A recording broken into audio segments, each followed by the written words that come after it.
Hello and welcome to Prem's classes. ನಾನು ನಿಮ್ಮ Prem. Dear students, intelligence wins sometime. Intelligence wins sometimes, but planned strategy persons win always.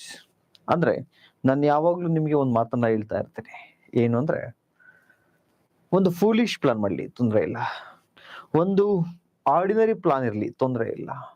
ಈ ordinary ಅಥವಾ ಒಂದು foolish plan ಏನಿದೆ, ಈ plan intelligent ಆಗಿರ್ತಕ್ಕಂಥ ವ್ಯಕ್ತಿ ವಿತೌಟ್ ಪ್ಲಾನ್ ಮಾಡಲಿಲ್ಲ ಅಂದ್ರೆ, ಅವ್ನು ಪ್ಲಾನ್ ಮಾಡದೆ ಏನೋ ರ್ಯಾಂಡಮ್ ಆಗಿ ಓದ್ತಾ ಇದ್ದಾನೆ ಅಂದ್ರೆ ಅವನನ್ನು ಕೂಡ ಬೀಟ್ ಮಾಡ್ತಕ್ಕಂಥ ತಾಕತ್ತು ಈ ಪ್ಲಾನ್ಗಿದೆ. ಬಿಕಾಸ್ ಆಟೋಮಿಕ್ ಹ್ಯಾಬಿಟ್ಸ್ ಅಂತಕ್ಕಂಥ ಪುಸ್ತಕವನ್ನ ಓದಿರ್ಬೋದು.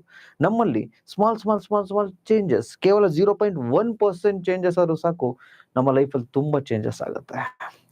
ಸೊ ಅದಕ್ಕೋಸ್ಕರ ನಾನು ಇವತ್ತಿನ ತರಗತಿಯಲ್ಲಿ ತಮ್ಗೆ UPSC 2026ಗೆ ಮೆಂಟರ್ಶಿಪ್ ವಿತ್ ಟೈಮ್ ಟೇಬಲ್, ತಾವೇನು ಓದ್ಬೇಕು, ನೀವು ಮೆಂಟರ್ಶಿಪ್ಗೆ ಜಾಯ್ನ್ ಆಗಿರಿ ಅಥವಾ ಆಗಿಲ್ದೇನೆ ಇರಿ, ಆದ್ರೆ ನೀವೇನು ಓದ್ಬೇಕು, ಯಾವ ರೀತಿ ಓದ್ಬೇಕು, ನಿಮ್ಮ ಟೈಮ್ ಟೇಬಲ್ ಹೇಗಿರ್ಬೇಕು ಅಂತಕ್ಕಂಥದ್ದನ್ನ ಈ ವಿಡಿಯೋದಲ್ಲಿ ಹೇಳ್ಕೊಡ್ತಾ ಹೋಗ್ತೀನಿ.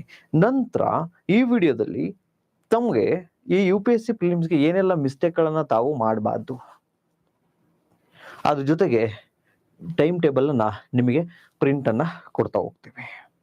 ಸೊ ಟೈಮ್ ಟೇಬಲ್ ನೋಡೋದಕ್ಕಿಂತ ಮುಂಚೆ ಒಂದು ಪರ್ಫೆಕ್ಟ್ ಸ್ಟ್ರಾಟಜಿ ಇರುತ್ತೆ, perfect time table and mentorship ಕೂಡ ಇರ್ತಾ ಹೋಗುತ್ತೆ. ಸೊ ಈ ವಿಡಿಯೋನ ನೋಡೋಣ. ಅದಕ್ಕಿಂತ ಮುಂಚೆ ನಾನು ಮಾತಾಡ್ತಾ ಇರ್ತಕ್ಕಂಥದ್ದು ಕ್ಲಾರಿಟಿ ಇದೆಯಾ, ಒಂದ್ಸರ್ತಿ ಕನ್ಫರ್ಮ್ ಮಾಡ್ತೀರಾ? ಕೇಳಿಸ್ತಾ ಇದೆಯಾ? ಕನ್ಫರ್ಮ್ ಮಾಡಿದ್ರೆ ನಾನು ಶುರು ಮಾಡ್ತಾ ಹೋಗ್ತೀನಿ.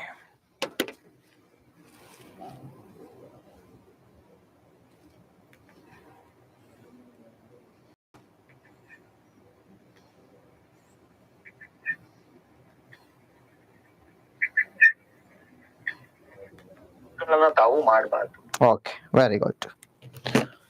ಸೊ ನೋಡಿ, ನಾನು ಟೈಮ್ ಟೇಬಲ್ಗೆ ಬರ್ತೀನಿ, ಸ್ಟ್ರಾಟಜಿಗೂ ಬರ್ತೀನಿ. ಅದಕ್ಕಿಂತ ಮುಂಚೆ ಫೇಲ್ಡ್ ಕ್ಯಾಂಡಿಡೇಟ್ ಫೀಚರ್ಸ್.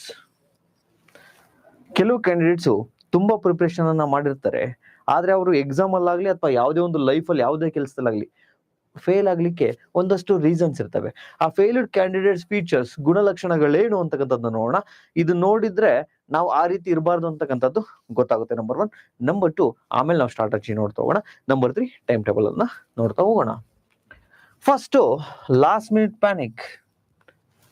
ನೋಡಿ, ಈಗೇನಾದ್ರೂ ತಾವು ಪ್ಲಾನ್ ಮಾಡಲಿಲ್ಲ ಅಂದ್ರೆ, ಪರ್ಫೆಕ್ಟ್ ಪ್ಲಾನ್ ಮಾಡಲಿಲ್ಲ ಅಂದ್ರೆ, ನೀವು ಕಂಪ್ಲೀಟ್ ಸಿಲೆಬಸ್ ಅನ್ನ ಕವರ್ ಮಾಡ್ಲಿಕ್ಕಾಗಲ್ಲ ಅಂದ್ರೆ ಏನಾಗುತ್ತೆ, ಲಾಸ್ಟ್ ಟೈಮಲ್ಲಿ 1 ತಿಂಗಳಿದೆ ಫಿಲಿಮ್ಸ್ಗೆ, ಅಥವಾ 2 ಮಂತ್ಸ್ ಇದೆ, ಅಥವಾ 15 ಡೇಸ್ ಇದೆ ಅನ್ಬೇಕಾದ್ರೆ ಒಂದು ಥಾಟ್ ಬರುತ್ತೆ, ಈ ಅಟೆಂಪ್ಟ್ ಅನ್ನ ಸ್ಕಿಪ್ ಮಾಡೋಣ. ಸೊ ಆ ಲಾಸ್ಟ್ ಮಿನಿಟ್ ಪ್ಯಾನಿಕ್ ಆಗ್ಬಾರ್ದು ಅಂದ್ರೆ ತಾವು 0 ಪ್ಲಾನಿಂಗ್ ಇದ್ದಾಗ ಅದಾಗತ್ತೆ. ಸೊ ಪರ್ಫೆಕ್ಟ್ ಪ್ಲಾನ್ ಅನ್ನ ಮಾಡ್ಬೇಕಾಗತ್ತೆ. ಸೆಕೆಂಡ್ ಮಿಸ್ಟೇಕ್ ಏನ್ ಮಾಡ್ತಾರೆ ಅಂದ್ರೆ, ರೆಡ್ ಲಿಸ್ಟ್ ಸಬ್ಜೆಕ್ಟ್ಸ್ ಅಂತ ನಾವು ಕರಿತೀವಿ. ಅಂದ್ರೆ ತಾವೇನು ರೆಡ್ ಲಿಸ್ಟ್ ಬುಕ್ ಅಲ್ಲಿ ನೋಡಿರ್ತೀರಲ್ವಾ, ಅಳಿದು ಹೋಗಿರ್ತಕ್ಕಂಥ ವಲ್ನರಬಲ್ ಸ್ಪೀಸೀಸ್ ಅಂತೇಳಿ. ಆ ರೀತಿ ಪ್ರಿಪ್ರೇಷನ್ಗೆ UPSC ಆಸ್ಪಿರೆಂಟ್ಸು, ಒಂದಷ್ಟು ಆಸ್ಪಿರೆಂಟ್ಸು ಈ ಸಬ್ಜೆಕ್ಟ್ ಅನ್ನ ನೆಗ್ಲೆಕ್ಟ್ ಮಾಡ್ತಾರೆ, ಅಥವಾ ಕಾನ್ಸೆಪ್ಚು ಕ್ಲಾರಿಟಿ ಈ ಸಬ್ಜೆಕ್ಟ್ ಅಲ್ಲಿ ಅವರಿಗೆ ಇರಲ್ಲ. ಸೊ ಯಾವ್ಯಾವ್ದು ಆ ಸಬ್ಜೆಕ್ಟು? ಎನ್ವೈರನ್ಮೆಂಟ್ ಕೆಲವು ವಿದ್ಯಾರ್ಥಿಗಳು ಸ್ಕಿಪ್ ಮಾಡ್ತಾರೆ, ಸೈನ್ಸ್ ಅಂಡ್ ಟೆಕ್ ಸ್ಕಿಪ್ ಮಾಡ್ತಾರೆ, ಅಥವಾ ಎನ್ವೈರನ್ಮೆಂಟ್ ಮತ್ತೆ ಸೈನ್ಸ್ ಅಂಡ್ ಟೆಕ್ ಅನ್ನ ಕೇವಲ ಕರೆಂಟ್ ಅಫೇರ್ಸ್ ಮಾತ್ರ ಓದ್ತಾರೆ. ಎಸ್, ಅಬ್ಸಲ್ಯೂಟ್ಲಿ ಕರೆಂಟ್ ಅಫೇರ್ಸ್ ಇಂದ ಕ್ವಶನ್ಸ್ ಬರೋದಿಲ್ಲ ಅಂತಲ್ಲ, ಬಟ್ ಒಂದಷ್ಟು ಬೇಸಿಕ್ಸ್ ಕ್ವಶನ್ಸ್ ಈಸಿ ಇರ್ತವೆ ಎನ್ವೈರನ್ಮೆಂಟ್ ಅಂಡ್ ಸೈನ್ಸ್ ಅಂಡ್ ಟೆಕ್ನಾಲಜಿಯಲ್ಲಿ. ಅದನ್ನ ಬಿಟ್ರೆ ancient and medieval, art and culture, ಈ 4 ಸಬ್ಜೆಕ್ಟ್ ಅನ್ನ ಮ್ಯಾಕ್ಸಿಮಮ್ ಸ್ಟೂಡೆಂಟ್ಸ್ ಸರ್ವೆ ಮಾಡಿ ನೋಡಿ, ಮೋರ್ ದನ್ 50% ಆಫ್ ಸ್ಟೂಡೆಂಟ್ಸ್ ಇವನ್ನ ಸ್ಕಿಪ್ ಮಾಡ್ತಾರೆ. ಯಾವ್ದಾದ್ರು ಒಂದು ಸಬ್ಜೆಕ್ಟ್ ಅವ್ರು ಸ್ಕಿಪ್ ಮಾಡ್ತಾರೆ, ಅಥವಾ lack of conceptual clarity. And ಇದೇ ಸೈಲೆಂಟ್ ಕಿಲ್ಲರ್ಸ್ ಈ ಸಬ್ಜೆಕ್ಟ್ಸ್. ಯಾಕೆ ಸರ್? ತಮಗೆ ಗೊತ್ತಿರಲಿ, ತಾವೇನ್ ಪೊಲಿಟಿ ಓದ್ತೀರಾ, ತಾವೇನ್ ಎಕನಾಮಿ ಓದ್ತೀರಾ, ತಾವೇನ್ ಜಿಯೋಗ್ರಫಿ ಓದ್ತೀರಾ, ಇದೇನಿದೆ ಇದಕ್ಕೆ ತಾವು ಎಷ್ಟನ್ನ ಟೈಮನ್ನ ಇನ್ವೆಸ್ಟ್ ಮಾಡ್ತಿರೋ ಆ ಟೈಮ್ನ ಸುಮಾರು ಒಂದು 40% ಸಾಕು. ಆ ಸಬ್ಜೆಕ್ಟ್ಗೆ ಎಷ್ಟು ಟೈಮನ್ನ ಇನ್ವೆಸ್ಟ್ ಮಾಡ್ತಿರೋ ಆ ಟೈಮಲ್ಲಿ 40%. ಫಾರ್ ಎಕ್ಸಾಂಪಲ್, ಪೊಲಿಟಿಗೆ ನೀವೊಂದು 20 ದಿನ ಟೈಮನ್ನ ಕೊಟ್ಟಿದ್ದೀರಾ ಅಂದ್ರೆ, ನಿಮ್ಗೆ ಎನ್ವೈರನ್ಮೆಂಟ್ಗೆ ಒಂದು 7 ದಿನ ಸಾಕು. ಸೊ ಒಂದು 40% ಟೈಮಲ್ಲಿ ಇವನ್ ಕವರ್ ಮಾಡ್ತೀರಾ. ಬಟ್ ಮಾರ್ಕ್ಸ್ ಅನ್ನ ನೋಡೋದಾದ್ರೆ ಎನ್ವೈರನ್ಮೆಂಟ್ ಅಲ್ಲಿ ತಮಗೆ ಗೊತ್ತಿರಲಿ, ಫಾರೆಸ್ಟ್ ಅವರು ಕೂಡ ಬರೀತಾ ಇರೋದ್ರಿಂದ ಅತಿ ಹೆಚ್ಚು ಪ್ರಶ್ನೆಯನ್ನ ನೋಡ್ಬೋದು. ಮಿನಿಮಮ್ 15+ ಎನ್ವೈರನ್ಮೆಂಟ್ ಇಂದ ಇದ್ದೇ ಇರುತ್ತೆ. 15 to 20 ಕ್ವಶನ್ಸ್ ಅಪ್ರಾಕ್ಸಿಮೇಟ್ಲಿ. ನಿಮ್ಮ ಕಟ್ ಆಫ್ 100 ಇದ್ರೆ ಅದರಲ್ಲಿ 40% ಒಂದು ಸಬ್ಜೆಕ್ಟ್ ಅಲ್ಲೇ ಇರುತ್ತೆ. ಸೊ ಈ ಸಬ್ಜೆಕ್ಟ್ ಗಳನ್ನ ಸ್ಕಿಪ್ ಮಾಡಬಾರ್ದು. ನೆಕ್ಸ್ಟ್, ಇವೆಲ್ಲ ತಮಗೆ ಗೊತ್ತಿದೆ, ಬಟ್ ಒನ್ ಟೈಮ್ ಹೇಳ್ತಾ ಇದ್ದೀನಿ. Expertise in one subject. ಏನ್ ಮಾಡ್ತಾರೆ ಅಂದ್ರೆ ಸ್ಟೂಡೆಂಟ್ಸು, ನನಗೆ ಪೊಲಿಟಿ ಇಷ್ಟಪ್ಪ, ಅದ್ರಲ್ಲಿ ತುಂಬಾ ಎಕ್ಸ್ಪರ್ಟೈಸ್ ಆಗೋದು. ಇನ್ನೊಬ್ರಿಗೆ ಏನೋ ಸೈನ್ಸ್ ಇಷ್ಟ, ಅದ್ರಲ್ಲಿ ತುಂಬಾ ಎಕ್ಸ್ಪರ್ಟೈಸ್. ನೋಡಿ, ಕಳೆದ ಒಂದು ವರ್ಷದಿಂದ ಎಕ್ಸ್ಪರ್ಟ್ ಆಗಿದ್ದೀರಾ, ಓದಿದಿರಾ, ಡೀಪಾಗಿ ಓದಿದಿರಾ, ವರ್ಡ್ ಬೈ ವರ್ಡ್ ಓದಿಸಿದೀನಿ ನಾನೇ ಕೂಡ. ನಮ್ಮ ಕ್ಲಾಸಲ್ಲಿ ಕೂಡ ರಿಯಲ್ ಕಾನ್ಸ್ಟಿಟ್ಯೂಷನ್ ಬೇರೆ ಆಕ್ಟರ್ನೇ ಓದಿಸಿರ್ತಕ್ಕಂಥದ್ದು. ಆದ್ರೆ ಈ ಪ್ರಿಲಿಮ್ಸ್ ಟೈಮಲ್ಲಿ ಯಾವ್ದಾದ್ರು ಒಂದು ಸಬ್ಜೆಕ್ಟ್ ಅಲ್ಲಿ ನೀವು ಎಕ್ಸ್ಪರ್ಟ್ ಆದ್ರೆ ಸಾಲದು. ನಿಮ್ಗೆ ಇಷ್ಟ ಇರ್ತಕ್ಕಂಥ ಸಬ್ಜೆಕ್ಟ್ ಅಲ್ಲಿ ಎಕ್ಸ್ಪರ್ಟ್ ಆದ್ರೆ ಸಾಲದು. ಏನ್ ಮಾಡಬೇಕು, ಇಲ್ಲಿ ಸಿಲಬಸ್ ಅನ್ನ ಕವರ್ ಮಾಡ್ಲಿಕ್ಕೆ ಟ್ರೈ ಮಾಡಬೇಕು. ಇಟ್ ಮೀನ್ಸ್ ಒಂದ್ ಸಬ್ಜೆಕ್ಟ್ ಅಲ್ಲಿ ನೀವು 100% ಇರೋದಕ್ಕಿಂತ ಎಲ್ಲಾ ಸಬ್ಜೆಕ್ಟ್ ಅಲ್ಲೂ 75% ಇರಿ. ಸೊ ಇದು ಒಂದು ತಪ್ಪನ್ನ ಮಾಡ್ತಾ ಇದಾರೆ. ನೆಕ್ಸ್ಟ್, ತಮಗೊಂದು ಗೊತ್ತಿರ್ಲಿ, ರೀಡ್ ಒನ್ಸ್, ರಿವೈಸ್ ನೆವರ್. ಒಂದ್ಸತಿ ಓದ್ತಾರೆ, ಸರ್ ನಾನು ಡೀಪ್ ಆಗಿ ಓದ್ಬೇಕು ಸರ್, ನೀಟಾಗಿ ಓದ್ಬೇಕು sir. This is not the time. ಅಲ್ಲಿ ನೀವು ಓದಿದಿರ, ನಮ್ಮ ಮೈನ್ಸ್ ಮೆಂಟರ್ಶಿಪ್ ವಿದ್ಯಾರ್ಥಿಗಳಿಗೆ ನಾನು ಡೀಪ್ ಆಗಿ ಓದಿಸಿದೀನಿ. ಬಟ್ ಈಗ ತಾವು ಎಷ್ಟು ರೀಡ್ ಮಾಡ್ತೀರಾ ಅನ್ನೋದಕ್ಕಿಂತ ಎಷ್ಟು ರಿವೈಸ್ ಮಾಡ್ತೀರಾ. ಫಾರ್ ಎಕ್ಸಾಂಪಲ್, ನಾನು ನನ್ನ ಮೆಂಟರ್ಶಿಪ್ ಅಲ್ಲಿ ಏನ್ ಮಾಡಿಸ್ತೀನಿ ಗೊತ್ತಾ, ನಮ್ಮ ಸ್ಟೂಡೆಂಟ್ಸ್ಗೆ 1 ರೀಡಿಂಗ್ ಮಾಡಿಸ್ತೀನಿ, ನೀಟಾಗಿ ಕಂಪ್ಲೀಟ್ 1 ರೀಡಿಂಗ್ ಎಲ್ಲ ಸಬ್ಜೆಕ್ಟು. ದೆನ್ 4 ರಿವಿಷನ್ ಮಾಡಿಸ್ತೀನಿ. ಯಾವ ರೀತಿ ಸರ್? 1 ರೀಡಿಂಗಿಗೆ ತುಂಬಾ ಸಾಕಷ್ಟು ಟೈಮ್ ಅನ್ನ ಕೊಡ್ತೀನಿ. ಸೊ 1 ರೀಡಿಂಗ್, ಫಾರ್ ಎಕ್ಸಾಂಪಲ್ ನಾನೀಗ ಪೊಲಿಟಿ ತೆಗೆದುಕೊಂಡಿದ್ದೀನಿ, 15 ದಿನ 20 ದಿನ ಕಂಪ್ಲೀಟ್ ರೀಡಿಂಗ್. ಅದನ್ನ ಹೆಂಗ್ ಓದ್ಬೇಕು ಅಂದ್ರೆ, ಮಾರ್ನಿಂಗ್ ಟು ಈವ್ನಿಂಗ್ ನಿಮ್ಗೇನು ಡೈಲಿ ಟಾರ್ಗೆಟ್ ಕೊಟ್ಟಿರ್ತೀನಿ ನಾನು, ಒಂದಿನಕ್ಕೆ ಇಷ್ಟು ಸಾಲ್ವ್ ಮಾಡಬೇಕು, ಪ್ರಿಪ್ರೇಷನ್ ಅನ್ನ ಮಾಡಬೇಕು ಅಂತ, ಯಾವ ಟಾಪಿಕ್ ಓದಬೇಕು ಅಂತ ನಿಮಗೆ ಕೊಟ್ಟಿರ್ತೀನಿ. ಡೈಲಿ ಟಾರ್ಗೆಟ್ ಇರುತ್ತೆ, ವೀಕ್ಲಿ ಟಾರ್ಗೆಟ್ ಇರುತ್ತೆ, ಇಯರ್ಲಿ ಟಾರ್ಗೆಟ್ ಇರುತ್ತೆ. ಸೊ ಅದನ್ನೇನು ಕೊಟ್ಟಿರ್ತೀನಿ ಅದನ್ನ ಅವತ್ತು ಓದ್ಬೇಕು. ಸಂಜೆ 1 hour ಕಂಪಲ್ಸರಿ ಅದ್ರ ರಿವಿಷನ್ ಮಾಡಬೇಕು. ನೀವು 20 ಸತಿ ಓದಿರಿ ಇಂಡಿಯನ್ ಕಾನ್ಸ್ಟಿಟ್ಯೂಷನ್, 20 ಸತಿ ಹೋಗಿದ್ರಿ ಎಕನಾಮಿ, ಬಟ್ ಅವತ್ತು ಲಾಸ್ಟ್ 1 hour ರಿವಿಷನ್ ಮಾಡಲೇಬೇಕು. ನೆಕ್ಸ್ಟು, ನನ್ನ ಟೈಮ್ ಟೇಬಲ್ ಅಲ್ಲಿ, ನನ್ನ ಮೆಂಟರ್ಶಿಪ್ ಅಲ್ಲಿ ನಾನು ನಿಮ್ಗೆ ಏನ್ ಮಾಡ್ತೀನಿ ಅಂದ್ರೆ, so weekly revision, Sunday compulsory ರಿವಿಷನ್ಗೆ ಟೈಮ್ ಎತ್ತಿರ್ತೀನಿ. ಅವತ್ತಿಂದ ಅವತ್ತು ರಿವೈಸ್ ಮಾಡಿರ್ತೀರಲ್ವಾ, ಸೊ ಈಸಿ ಆಗುತ್ತೆ ವೀಕ್ಲಿ ರಿವಿಷನ್ ಮಾಡಲಿಕ್ಕೆ. ಸೊ ಯಾಕೆ ಸರ್ ಈ ರೀತಿ ಮಾಡಿಸ್ತೀನಿ ಅಂದ್ರೆ, ಫಸ್ಟ್ ರೀಡಿಂಗ್ ಅಲ್ಲಿ ಸಾಕಷ್ಟು ಸಮಯವನ್ನ ಕೊಟ್ಟಿರ್ತೀನಿ, ಸೆಕೆಂಡ್ ರೀಡಿಂಗ್ ಅಲ್ಲಿ 4 days ರಿವಿಷನ್ ಅಷ್ಟೇ. ಸರ್ ಸಾಧ್ಯನಾ? ಡೆಫಿನೆಟ್ಲಿ ಸಾಧ್ಯ. ಫಾರ್ ಎಕ್ಸಾಂಪಲ್, ನಮ್ KA ಒಂದು ಎಕ್ಸಾಂಪಲ್ ಹೇಳ್ತೀನಿ. KA 50 ದಿನ ಆಯ್ತು, 50 ದಿನಕ್ಕೆ ಮೆಂಟರ್ಶಿಪ್ ಶುರು ಮಾಡಿದ್ವಿ. ಕೇವಲ 15-17 ದಿನ 4 ಸಬ್ಜೆಕ್ಟ್ ರಿವಿಷನ್ ಮಾಡಿದೀವಿ. ರೀಡಿಂಗೇ ಬೇರೆ, ರಿವಿಷನ್ನೇ ಬೇರೆ, ಕನ್ಫ್ಯೂಷನ್ ಮಾಡ್ಕೋಬೇಡಿ. ಸೊ ಸರ್ ಇಷ್ಟು ಮಾಡ್ಲೇಬೇಕಾ? ಡೆಫಿನೆಟ್ಲಿ ಮಾಡ್ಲೇಬೇಕು. ಮೈ ಡಿಯರ್, ಒಂದನ್ನು ನೆನ್ಪಿಟ್ಕೊಳ್ಳಿ, ಇದೇ ಎಕ್ಸಾಮು IIT ಸ್ಟೂಡೆಂಟು ಬರೀತಿರ್ತಾರೆ, ಇದೇ ಎಕ್ಸಾಮು ಮೆಡಿಕಲ್ ಸ್ಟೂಡೆಂಟು ಬರೀತಾರೆ, ಇದೇ ಎಕ್ಸಾಮು ಒಬ್ಬ MLA ಮಗ ಡೆಲ್ಲಿಯಲ್ಲಿ ಕೂತ್ಕೊಂಡು ಬರೀತಾ ಇರ್ತಾರೆ, ಇದೇ ಎಕ್ಸಾಮು ಒಬ್ಬ ರೈತನ ಮಗ ಊರಲ್ಲಿ ಕೂತ್ಕೊಂಡು ಬರೀತಾ ಇರ್ತಾರೆ. ಕ್ವಶನ್ ಪೇಪರ್ ಯಾವುದು ಡಿಫ್ರೆನ್ಸ್ ಇರಲ್ಲ. ಸೊ 1 ರೀಡಿಂಗ್ ಕಂಪ್ಲೀಟ್ ಮಾಡಿಸ್ತೀನಿ, ದೆನ್ 4 days ಒಂದು ರಿವಿಷನ್, 1 ಸಬ್ಜೆಕ್ಟ್ಗೆ 4 days, then 3 days revision. Then exam ಟೈಮಲ್ಲಿ ಕೊನೆಯ ಒಂದು ಮಂತಲ್ಲಿ, ಕೊನೆಯ ಒಂದು ವೀಕಲ್ಲಿ 1 day 1 ಸಬ್ಜೆಕ್ಟ್ ರಿವಿಷನ್ ಮಾಡಬೇಕು. ಸೊ ಇಷ್ಟು ರಿವಿಷನ್ ನೀವು 4 daysಗೆ 3 daysಗೆ ಅಥವಾ 1 daysಗೆ 1 ಸಬ್ಜೆಕ್ಟ್ ಮಾಡೋಂಗ್ ಬರಬೇಕು ಅಂದ್ರೆ, ನಾನು ಇಲ್ಲೇನು ಫಸ್ಟ್ ರೀಡಿಂಗ್ ಮಾಡಿಸ್ತೀನಲ್ಲ ತುಂಬಾ ಸಮಯ ಕೊಡ್ತೀನಿ. ಅದನ್ನ ವೀಕ್ಲಿ ರಿವಿಷನ್ ಟೈಮ್ ಕೊಟ್ಟಾಗ ಟೈಮ್ ವೇಸ್ಟ್ ಮಾಡಬಾರ್ದು, ವೀಕ್ಲಿ ರಿವಿಷನ್ ಮಾಡಬೇಕು. ಅವತ್ತಿನ ಡೇಗೆ ಅವತ್ತು ನೈಟು ರಿವಿಷನ್ ಅನ್ನ ಮಾಡಬೇಕಾಗತ್ತೆ.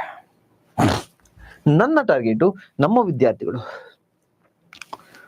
ಲಾಸ್ಟ್ 2025 4 ಜನ, 3 or 4, 4 ಜನ ಪ್ರಿಲಿಮ್ಸ್ ಪಾಸ್ ಆಗಿ ಮೈನ್ಸ್ ಅನ್ನ ಬರೆದ್ರು.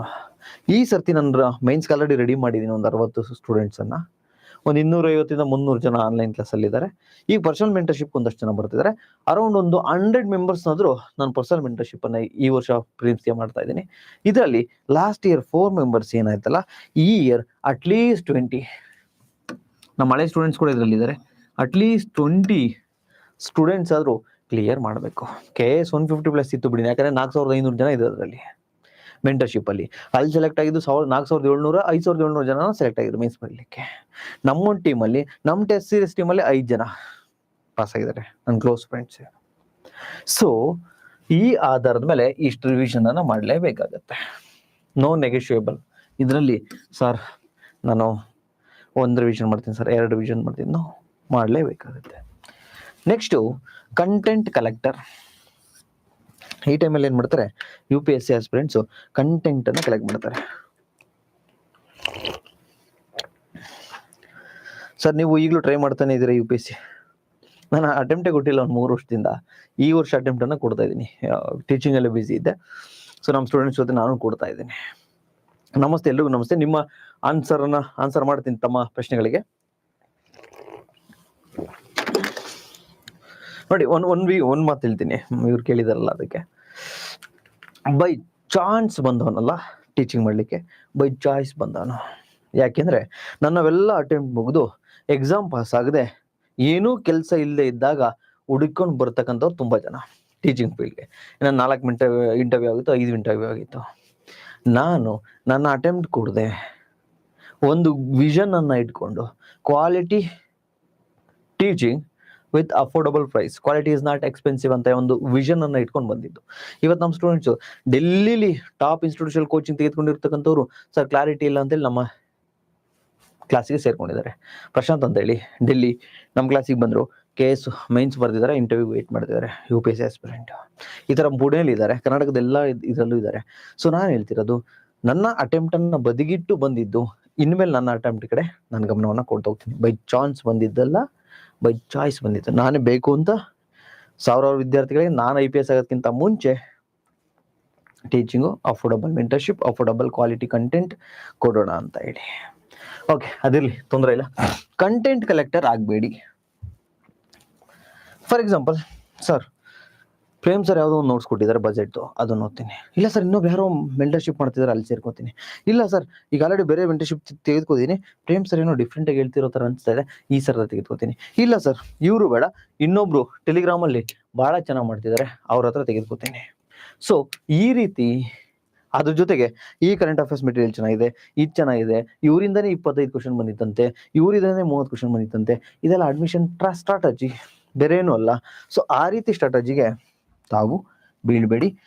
ಕಂಟೆಂಟ್ ಕಲೆಕ್ಟರ್ ಆಗಬೇಡಿ, ಕಂಪ್ಲೀಟರ್ ಆಗಿ. ನೀವೇನು ಕಂಪ್ಲೀಟ್ ಮಾಡ್ತಿರಲ್ವಾ, ಈ ಪ್ಲಾನ್ ನಾನೇನು ಕೊಡ್ತೀನಿ ಡೈಲಿ, ಅದನ್ನ ಎಕ್ಸಿಕ್ಯೂಷನ್ ಅನ್ನ ಮಾಡಿ.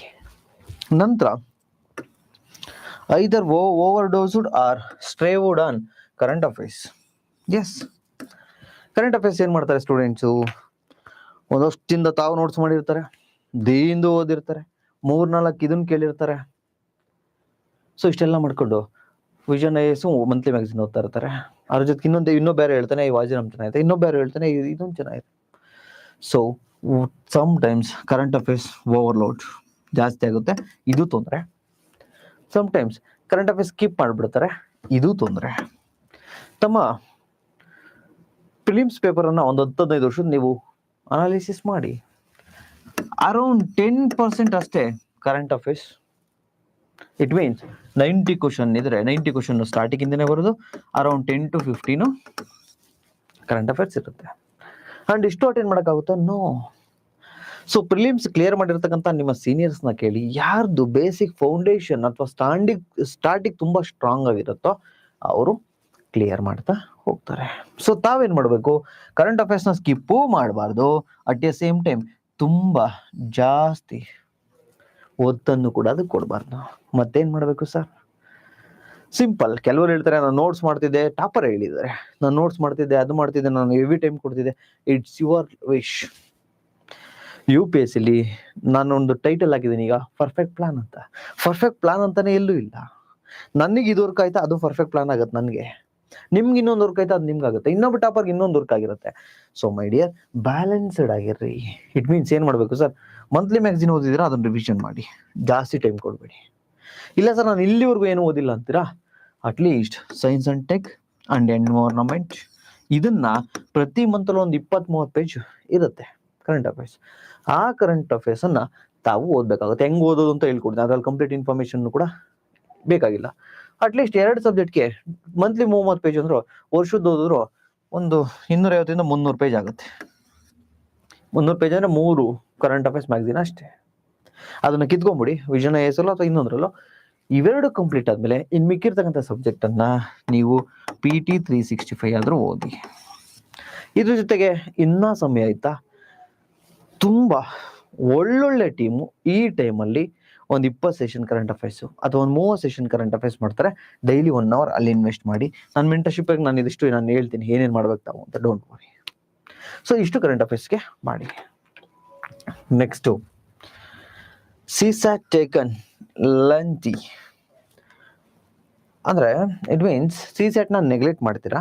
ನಾನು ನನ್ನ ಮೆಂಟರ್ಶಿಪ್ ಅಲ್ಲಿ ನಿಮ್ಗೆ ಏನ್ ಮಾಡಿಸ್ತೀನಿ, ಅಥವಾ ನೀವು ಮೆಂಟರ್ಶಿಪ್ ತೆಗೆದುಕೊಂಡಿಲ್ಲ ಅಂದ್ರೆ ನೀವೇನ್ ಮಾಡ್ಕೋತೀರಾ ಅಂದ್ರೆ, ಅಟ್ಲೀಸ್ಟ್ January 1ನೇ ತಾರೀಕು, ತುಂಬಾ ವೀಕ್ ಇದೀನಿ ಸರ್ ಬೇಸಿಕ್ ಗೊತ್ತಿಲ್ಲ ಅಂದ್ರೆ ಇವತ್ತಿಂದಾನೇ ಸ್ಟಾರ್ಟ್ ಮಾಡಿ. ಇಲ್ಲ January 1ನೇ ತಾರೀಕಿಂದ ಆದ್ರೂ ಪ್ರತಿದಿನ 1 hour ಕೊಟ್ಟರು 120 hours ಬೇಕೇ ಬೇಕು CSATಗೆ. ಪ್ರತಿದಿನ 1 hour ಕೊಟ್ಟರು. ನನ್ನ ಮೆಂಟರ್ಶಿಪ್ ಅಲ್ಲಿ ಪ್ರತಿದಿನ 1.5 hour ಕೊಡಿಸ್ತೀನಿ. ಅರೌಂಡ್ 150 hours ನಿಮ್ಗೆ CSAT ಓದಿಸ್ತೀನಿ. ಅದ್ರ ಜೊತೆಗೆ ಯಾವ್ದು ಓದ್ಬೇಕು ಅಂತ ನಾನು ಹೇಳ್ಕೊಡ್ತೀನಿ, ಡೋಂಟ್ ವರಿ. ಅದ್ರ ಜೊತೆಗೆ 3 days ಫೋಕಸ್ಡ್ ಪ್ರಿಪ್ರೇಷನ್. CSATಗೆ 150 hours ಆಗಿರುತ್ತೆ ಡೈಲಿ ನಾವು ಮಾಡಿ. ಪ್ರಿಲಿಮ್ಸ್ ನಿಯರ್ ಅಲ್ಲಿ PYQ ಥೀಮ್ಸ್ ಅನ್ನ 3 days ಡೆಡಿಕೇಟಿವ್ ಪ್ರಿಪ್ರೇಷನ್ ಅನ್ನ ಮಾಡೋಣ. ಯಾವುದಕ್ಕೆ? CSATಗೆ. ತಾವು ಮೆಂಟರ್ಶಿಪ್ ಅಲ್ಲಿ ಇಲ್ಲ ಅಂದ್ರೂ ಪರವಾಗಿಲ್ಲ, ನನ್ನ ಮೆಂಟರ್ಶಿಪ್ ಅಲ್ಲಿ ನೀವೇ ಆಗ್ಲಿ ಈ ಸ್ಟ್ರಾಟಜಿಯನ್ನ ಫಾಲೋ ಮಾಡಿ. ಟೈಮ್ ಟೇಬಲ್ ಕೊಡ್ತೀನಿ, don't worry. Yes, PYQ sir, ಕೆಲವ್ರದ್ದು ಒಂದು ಮೈಂಡ್ ಸೆಟ್ ಇದೆ, PYQ ಹೆಂಗ್ ಅನಾಲಿಸಿಸ್ ಮಾಡೋದು ಗೊತ್ತಿಲ್ಲ, ಅಂಡ್ PYQ ಏನು ಓದಬೇಕು ಏನು ಓದಬಾರ್ದು ಗೊತ್ತಿಲ್ಲ. ಮೈ ಡಿಯರ್, ನಿಮ್ಗೆ 2 ವಿಚಾರವನ್ನ ಹೇಳ್ತೀನಿ. UPSC ಸಿಲೆಬಸ್ ನೋಡಿ ಅಂತ ಹೇಳ್ತಾರೆ. ಎನ್ವೈರನ್ಮೆಂಟಲ್ ಒಂದು ವರ್ಡ್ ಮೆನ್ಷನ್ ಮಾಡಿದ್ದಾರೆ, do not required subject specialisation ಅಂತ ಒಂದು ವರ್ಡ್ ಇದೆ. ತಾವೇನ್ ಮಾಡ್ತೀರಾ, ಎನ್ವೈರನ್ಮೆಂಟ್ ಅಲ್ಲಿ ಸೈಂಟಿಫಿಕ್ ಆಗಿ ತುಂಬಾ ಡೀಪ್ ಆಗಿ ಓದ್ತೀರಾ, do not required subject specialization ಅಷ್ಟೊಂದು ಬೇಕಾಗೂ ಇರಲ್ಲ. ಅಟ್ ದ ಸೇಮ್ ಟೈಮ್ ನಿಮ್ಮ ಸೈನ್ಸ್ ಅಲ್ಲೂ ಕೂಡ ಅಷ್ಟೇ ಜನರಲ್ ಸೈನ್ಸ್ ಅಂತ ಕೊಟ್ಟಿರ್ತಾನೆ ಅಷ್ಟೇ. ನೀವೇನ್ ಮಾಡ್ತೀರಾ, ಸೈನ್ಸ್ ಅಂಡ್ ಟೆಕ್ನಾಲಜಿಗೆ ತುಂಬಾ ಒತ್ತನ್ನ ಕೊಟ್ಟು ತುಂಬಾ ಡೀಪ್ ಆಗಿ ಅಧ್ಯಯನ ಮಾಡ್ತೀರಾ.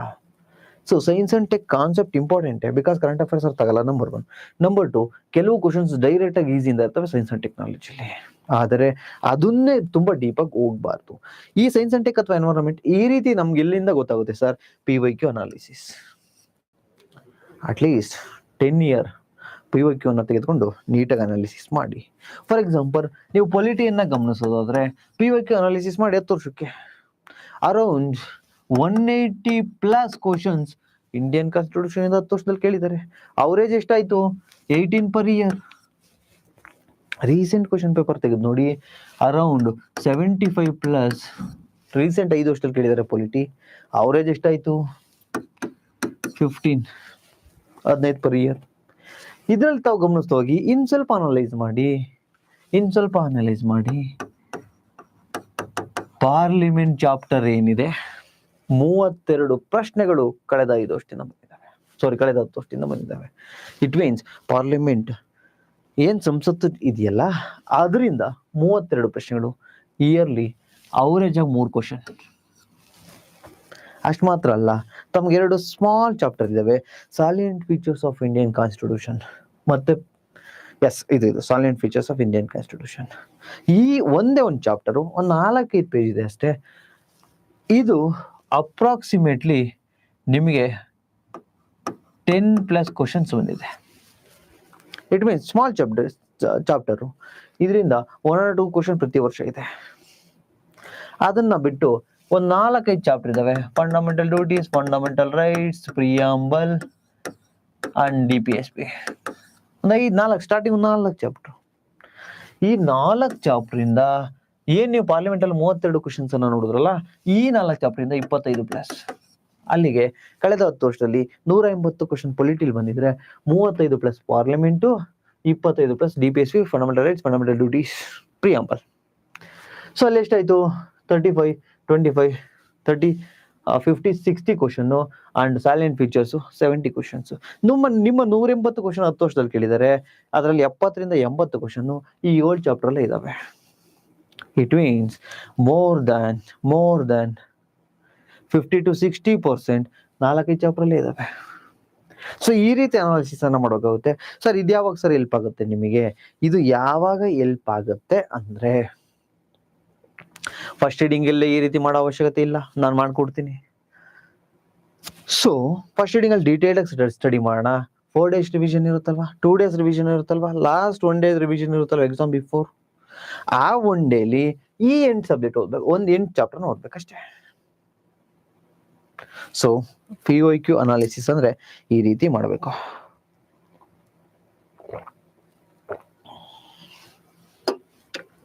ಈಗ ನೆಕ್ಸ್ಟ್ ಮೆಂಟರ್ಶಿಪ್ ಹೈಲೈಟ್ಸ್. ನಮ್ಮ ಮೆಂಟರ್ಶಿಪ್ ಅಲ್ಲಿ ಯಾವೆಲ್ಲ ಹೈಲೈಟ್ಸ್ ಇರ್ತವೆ ಅಂತೇಳಿ ನೋಡ್ಕೊಂಡು ಹೋಗೋಣ ಕ್ವಿಕ್ ಆಗಿ. ನಂತರ ನಿಮಗೆ ಟೈಮ್ ಟೇಬಲ್ ಇದೆ, ಕಂಪ್ಲೀಟ್ ಟೈಮ್ ಟೇಬಲ್ ಇದೆ. ಇದು ಪ್ರಿಂಟಿಗೂ ಕೂಡ ಕೊಡ್ತೀನಿ. ಸೊ ನಾನು ಟೈಮ್ ಟೇಬಲ್ ಎಕ್ಸ್ಪ್ಲೈನ್ ಮಾಡೋದನ್ನು ನೀಟಾಗಿ ಕೇಳಿಸ್ಕೊಳ್ಳಿ. ಮೆಂಟರ್ಶಿಪ್ ಇವತ್ತು ಲಾಸ್ಟ್ ಡೇಟು 15ನೇ ತಾರೀಕಿಂದ ಶುರು ಆಗ್ತಾ ಇದೆ ಮೆಂಟರ್ಶಿಪ್. ಯಾರಾದ್ರೂ ಜಾಯ್ನ್ ಆಗಿದ್ರೆ ಜಾಯ್ನ್ ಆಗಿ 7026132710 ಇದಕ್ಕೆ ವಾಟ್ಸಪ್ ಮಾಡಿ. ಫೋನ್ ಪೇ ಮಾಡಬೇಡಿ, ಆಮೇಲೆ ವಾಟ್ಸಪ್ ಮಾಡಿ, ನಮ್ಮ ಟೀಮ್ ಅವ್ರು ನಿಮಗೆ ಡೀಟೇಲ್ಸ್ ಅನ್ನ ಕೊಡ್ತಾರೆ. ಓಕೆ, ಮೆಂಟರ್ಶಿಪ್ ಅಲ್ಲಿ ಏನಿರುತ್ತೆ ಅಂದ್ರೆ ಸ್ಟ್ರಕ್ಚರ್ಡ್ ಪ್ಲಾನ್. ನಿಮಗೆ ಕಂಪ್ಲೀಟ್ ಇನ್ನ ಪ್ರಿಲಿಮ್ಸ್ ಆಗೋವರೆಗೂ ಏನೋ 5.5 ತಿಂಗಳು 6 ತಿಂಗಳು ಇದೆಯಲ್ಲ, ಅಷ್ಟು ದಿನಕ್ಕೆ ಏನ್ ಮಾಡಿಸ್ತೀವಿ ನಾವು ಅನ್ನೋದೊಂದು ಪ್ಲಾನ್ ಕೊಡ್ತೀವಿ. ನೆಕ್ಸ್ಟ್ ಈ ವೀಕ್ ಅಲ್ಲಿ ಏನ್ ಮಾಡ್ಬೇಕು ಅನ್ನೋ ಪ್ಲಾನ್ ಕೊಡ್ತೀವಿ. ನೆಕ್ಸ್ಟ್ ಈ ಮಂತ್ ಅಲ್ಲಿ ಏನ್ ಮಾಡ್ಬೇಕು ಅನ್ನೋ ಪ್ಲಾನ್ ಕೊಡ್ತೀವಿ. ನೆಕ್ಸ್ಟ್ ನಾಳೆ ಏನ್ ಮಾಡ್ಬೇಕು, ನಾಡಿದ್ದು ಏನ್ ಮಾಡ್ಬೇಕು, ಡೈಲಿ ಪ್ಲಾನ್ ಕೊಡ್ತೀವಿ. So daily plan, weekly plan, monthly plan, daily target ನಾವು ಕೊಡ್ತಾ ಹೋಗ್ತೀವಿ. ಒಂದು ಗ್ರೂಪ್ ಇರುತ್ತೆ ನಿಮಗೆ ವಾಟ್ಸಪ್ ಅಲ್ಲಿ. ಜೊತೆ ನಿಮಗೆ ಕಾನ್ಸೆಪ್ಟ್ ಕ್ಲಾರಿಟಿ ಇಲ್ಲ ಅಂದ್ರೆ ಕೋರ್ಸ್ ಕ್ಲಾಸಸ್ ಕೂಡ ಇದೆ, ಅವೈಲಬಲ್ ಇದೆ. Next complete syllabus coverage. ಹೇಳಿದ್ನಲ್ವಾ, ಎಲ್ಲ ಸಬ್ಜೆಕ್ಟ್ ಇಂಪಾರ್ಟೆಂಟ್ ಆಗುತ್ತೆ, ಯಾವುದು ಬಿಡೋಕ್ಕಾಗಲ್ಲ. ಬಟ್ ಎಲ್ಲ ಸಬ್ಜೆಕ್ಟ್ಗೂ 100% ಪ್ರಿಪ್ರೇಷನ್ ಮಾಡೋಣ. ಆದರೆ ಸಿಲೆಬಸ್ 100% ಯಾವತ್ತೂ ಯಾವ ಟಾಪರ್ದು ಕವರ್ ಆಗಲ್ಲ. ಎಲ್ಲ ಸಬ್ಜೆಕ್ಟಲ್ಲೂ 100% ಇರೋದಕ್ಕಿಂತ ಎಲ್ಲ ಸಬ್ಜೆಕ್ಟಲ್ಲೂ ಸೇರಿ ಟೋಟಲ್ 75% ಇದ್ರು ಸಾಕು. ಇಟ್ ಮೀನ್ಸ್ ನಾನು ಹೇಳ್ತಿರೋದು ಮೇನ್ಸ್ಗೆ ತುಂಬ ಡೆಪ್ತ್ ಬೇಕು. ಮೇನ್ಸ್ಗೆ ನಾನು ಆಲ್ರೆಡಿ ಪ್ರಿಪ್ರೇಷನ್ ಮಾಡಿಸಿದ್ದೀನಿ ಹುಡುಗರಿಗೆ. ಪ್ರಿಲಿಮ್ಸ್ಗೆ ಡೆಪ್ತ್ ಇಂಪಾರ್ಟೆಂಟ್ ಅಲ್ಲ, ಕವರೇಜ್. ನೀನು ಎಷ್ಟು ಸಿಲೆಬಸ್ ಅನ್ನ ಕವರೇಜ್ ಮಾಡಿದೆ ಇಂಪಾರ್ಟೆಂಟ್. ಸರ್ ನಾನು ಎಕನಾಮಿ ಬಿಡ್ತೀನಿ, ಸರ್ ನಾನು ಎನ್ವಿರಾನ್ಮೆಂಟ್ ಬಿಡ್ತೀನಿ, ಸರ್ ಸೈನ್ಸ್ ಅಂಡ್ ಟೆಕ್ ಬಿಡ್ತೀನಿ, ಆಗಲ್ಲ. ಎಲ್ಲವೂ ಕೂಡ ಕವರ್ ಮಾಡ್ಸೋಣ. ನೆಕ್ಸ್ಟು ಕನ್ಸಿಸ್ಟೆನ್ಸಿ ನೀವೇ ಮಾಡಿದ್ರೆ ಇರುತ್ತೆ, ತೊಂದರೆ ಇಲ್ಲ. ಕೆಲವರಿಗೆ ಕನ್ಸಿಸ್ಟೆನ್ಸಿ ಇರಲ್ಲ. ಇವತ್ತು ಪ್ಲಾನ್ ಮಾಡಿದ್ದು ನಾಳೆ ಓದಲ್ಲ, ನಾಳೆ ಪ್ಲಾನ್ ಮಾಡಿದ್ದು ಆಚೆ ನಾಡಿದ್ದು ಹೋಗಲ್ಲ. ನಮ್ಮಲ್ಲಿ ಏನಿರುತ್ತೆ, ಟಾರ್ಗೆಟ್ ಹಾಕ್ತೀವಿ. ನೈಟು ಬೆಳಗ್ಗೆ ಪೂರ್ತಿ ಓದಿ ನೈಟ್ 9 ಗಂಟೆ ನೀವು ಎಷ್ಟು ಮುಗಿಸಿದಿರ ಅಂತ ನಮ್ಗೆ ಹಾಕ್ಬೇಕು. So daily plan, weekly plan, daily checking ಇರುತ್ತೆ, ಟಾರ್ಗೆಟ್ ಟ್ರ್ಯಾಕಿಂಗ್ ಜರ್ನಲ್ ಇರುತ್ತೆ. ಸೊ ಕನ್ಸಿಸ್ಟೆನ್ಸಿ ಇದ್ದೇ ಇರುತ್ತೆ. ನೆಕ್ಸ್ಟು ಒಂದು ಸಬ್ಜೆಕ್ಟ್ ಆದ ತಕ್ಷಣ ಟೆಸ್ಟ್ ಸೀರೀಸ್ ಇರುತ್ತೆ. ಸೊ ನಿಮ್ಮ ಪ್ರೋಗ್ರೆಸ್ಸು ನೀವೇ ಇವಾಲ್ಯೂಯೇಷನ್ ಅನ್ನ ಮಾಡ್ಕೋತೀರಾ. Next reading. ಒಂದು ರೀಡಿಂಗು 3 ಪವರ್ಫುಲ್ ರಿವಿಷನ್. ಕಂಪ್ಲೀಟ್ ಒಂದು ರೀಡಿಂಗು ಎಲ್ಲ ಸಬ್ಜೆಕ್ಟ್ ಇರುತ್ತೆ, 3 ರಿವಿಷನ್ ಇರುತ್ತೆ. ಟೋಟಲ್ 1+3 4 ರಿವಿಷನ್ ಆಗುತ್ತೆ ನಿಮ್ಮ ಫಿಲಿಮ್ಸ್ ಅಲ್ಲಿ. ನೆಕ್ಸ್ಟ್ ಟೆಸ್ಟ್ ಸೀರೀಸ್ ನಾವು ಕೊಡ್ತೀವಿ, ಡೋಂಟ್ ವರಿ. ನೆಕ್ಸ್ಟ್ ನಿಮ್ಮ ಮೆಂಟಲ್ ಹೆಲ್ತ್ ಇಂಪಾರ್ಟೆಂಟ್. ಈಗೇನೋ ಓಕೆ, ಈಗಿನ ಪ್ರಿಲಿಮ್ಸ್ ಮೂಡಿಗೆ ಶಿಫ್ಟ್ ಆಗಿರ್ತೀರಾ, ಓಕೆ ಪ್ರಿಪ್ರೇಷನ್ ಮಾಡ್ತಾ ಇರ್ತೀರಾ. ಆದರೆ ನಿಮ್ಮ ಮೆಂಟಲ್ ಹೆಲ್ತ್ ಹಾಳಾಗುತ್ತೆ. ಯಾವಾಗ ಹೋಗ್ತಾ ನಿಮ್ಮ ಫ್ಯಾಕ್ಟ್ ಜಾಸ್ತಿ ಆಗುತ್ತೆ, ನಿಮ್ಮ ಬ್ರೈನ್ಗೆ ಹೆವಿ ಅನ್ಸುತ್ತೆ. ಆ ಟೈಮಲ್ಲಿ ಸ್ಟ್ರೆಸ್ ಆಗ್ತೀರಾ. ಜೊತೆಗೆ ನಾನು ಈ ಅಟೆಂಪ್ಟ್ ಸ್ಕಿಪ್ ಮಾಡೋಣ, ನಾನು ಏನೋ ಪ್ರಿಪ್ರೇಷನ್ ಸಾಕಾಗಿಲ್ಲ ನನಗೆ ಅನ್ಸುತ್ತೆ. ಸೊ ಅದಕ್ಕೋಸ್ಕರ ನಿಮಗೆ ಮ್ಯಾನಿಫೆಸ್ಟೇಷನ್ ಸೆಷನ್ ಅನ್ನ ಕೊಡ್ತೀವಿ. ನಮ್ದೇ ಮ್ಯಾನಿಫೆಸ್ಟೇಷನ್ ಕ್ಲಾಸು. ನಿಮ್ಮ ಸಬ್ಕಾನ್ಶಿಯಸ್ ಬ್ರೈನ್ ಪವರ್ ಏನು, ನೀವೇನು ಅನ್ಕೋತೀರ ಅದಾಗ್ತೀರಾ. ವಿತ್ ಎಕ್ಸಾಂಪಲ್ ಹೇಳಿದ್ದೀನಿ. ನಾನು ಮ್ಯಾನಿಫೆಸ್ಟೇಷನ್ ಅಲ್ಲಿ ತುಂಬಾ ಜನ ನನ್ನ ಸ್ಟೂಡೆಂಟ್ಸ್ ತುಂಬಾ ಅಚೀವ್ ಮಾಡಿದ್ದಾರೆ. ಫಾರ್ ಎಕ್ಸಾಂಪಲ್, ಒಬ್ರು ತಾಯಿ ತಮ್ಮ ಮಗನಿಗೆ ಏನೋ ಗೌರ್ಮೆಂಟ್ ಸೀಟ್ ಆಗ್ಬೇಕು ಅಂತ ಹೇಳಿ ಮ್ಯಾನಿಫೆಸ್ಟೇಷನ್ ಸೆಷನ್ಗೆ ಸೇರ್ಕೊಂಡಿದ್ರು, ಅವ್ರಿಗೂ ಅದಾಯ್ತು. ಒಬ್ರು 4-5 ವರ್ಷದಿಂದ ಸೈಟ್ ತೆಗೆದುಕೋಬೇಕು ಅಂತಿದ್ರು, ಅದಾಗ್ತಾ ಇರ್ಲಿಲ್ಲ, ಅವ್ರಿಗೂ ಮ್ಯಾನಿಫೆಸ್ಟೇಷನ್ ಸೆಷನ್ ತೆಗೆದುಕೊಂಡ ನಂತರ ಆಯ್ತು. ಅಷ್ಟು ಮಾತ್ರ ಅಲ್ಲ, ಇನ್ಕ್ಲೂಡಿಂಗ್ ನನ್ನ ಪ್ರೇಮ್ಸ್ ಕ್ಲಾಸಸ್ ಕೂಡ ಮ್ಯಾನಿಫೆಸ್ಟೇಷನ್ ಇಂದ ಶುರುವಾಗಿರ್ತಕ್ಕಂಥದ್ದು. ಇವತ್ತು 3,000 ಜನ ಸ್ಟೂಡೆಂಟ್ಸ್ ಇದ್ದಾರೆ. ಇದೆಲ್ಲದಕ್ಕೂ ಕಾರಣ ಮ್ಯಾನಿಫೆಸ್ಟೇಷನ್.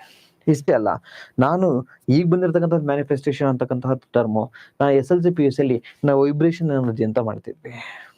ನಾನು PUC ಟಾಪರ್ ಆಗಿರ್ಬೋದು, SLC ಟಾಪರ್ ಆಗಿರ್ಬೋದು, ನಾನು ಏನೇ ಮಾಡಿರ್ಲಿ ಅದೆಲ್ಲ ಕೂಡ manifestation. Power of sub conscious mind. ನಮ್ಮ ಮೈಂಡನ್ನು ನಾವು ಕಂಟ್ರೋಲ್ ಮಾಡ್ತಕ್ಕಂಥದ್ದು. ಇಷ್ಟು ಮಾತ್ರ ಅಲ್ಲ, ನಮ್ಮ ಸ್ಟೂಡೆಂಟ್ ಒಬ್ಬರಿದ್ದಾರೆ, ಅವ್ರ ತಾಯಿಯವ್ರಿಗೆ ಹೈ ಶುಗರು, ಮ್ಯಾನಿಫೆಸ್ಟೇಷನ್ ಕಂಟ್ರೋಲ್ ಮಾಡ್ಕೊಂಡಿದ್ದಾರೆ. ಈ ಥರ ತುಂಬ ಎಕ್ಸಾಂಪಲ್ಸ್ ಇದೆ. ಸೊ ನೆಕ್ಸ್ಟು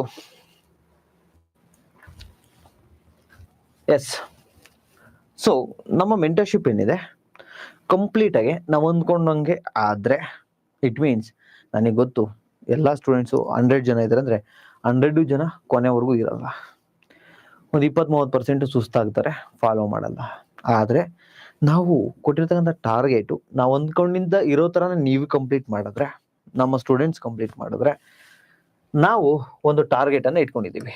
ಏನು ಟಾರ್ಗೆಟು? 100+ ಕಟ್ ಆಫ್ ಇರುತ್ತೆ, ನಮ್ಗೆಲ್ರಿಗೂ ಗೊತ್ತು. ಸೊ ಈಗ ನಾವು ಇಷ್ಟೆಲ್ಲ ಮಾಡಿ, ಒಂದು reading, 4 revision, day series, BYQ, current affairs ಎಲ್ಲ ಮಾಡಿ ಇಷ್ಟೆಲ್ಲ ಓದಿದ್ರು 100 ಕಟ್ ಆಫ್ ಇರುತ್ತಲ್ವಾ, 100 ಕ್ವಶನ್ ಇರುತ್ತಲ್ವಾ, ಒಂದು ಕ್ಲಾರಿಟಿ ಇರಲಿ ತಮ್ಮಲ್ಲಿ. ಈ 100 ಕ್ವಶನಲ್ಲಿ ಅರೌಂಡ್ 25 to 30 ಕ್ವಶನ್ಸ್ ಅಷ್ಟೇ ನಿಮಗೆ 100% ಗೊತ್ತಿರುತ್ತೆ, ಇನ್ನು 70% ಗೊತ್ತಿರಲ್ಲ. ಇದನ್ನ ಫಸ್ಟ್ ಅಕ್ಸೆಪ್ಟ್ ಮಾಡ್ಕೊಳ್ಳಿ. ಈಗ ಈ ಪ್ರಿಲಿಮ್ಸ್ ಗೇಮ್ ಏನು ಅಂದ್ರೆ ಅಂಕಗಳನ್ನ ಕಿತ್ಕೊಳ್ಳೋದು,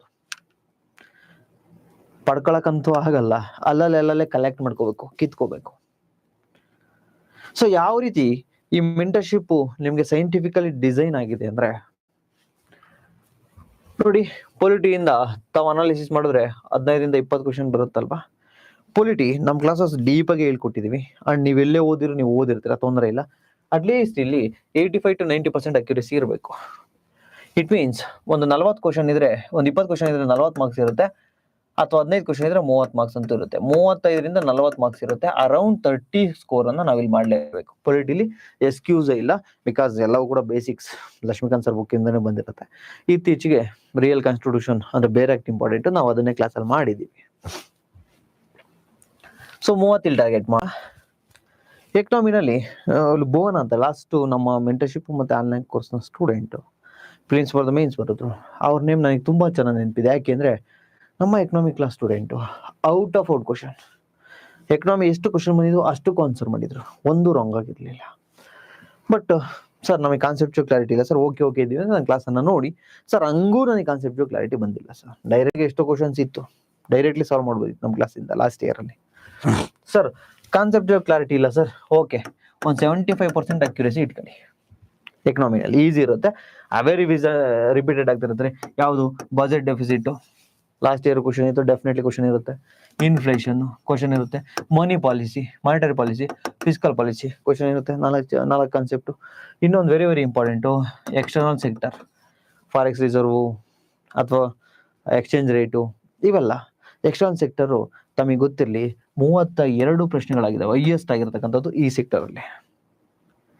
ಸೊ ಒಂದು 7-8 ಕಾನ್ಸೆಪ್ಟ್ ಅಂತೂ 100% ಕಾನ್ಸೆಪ್ಚುವಲ್ ಕ್ಲಾರಿಟಿನ ಇದೆ.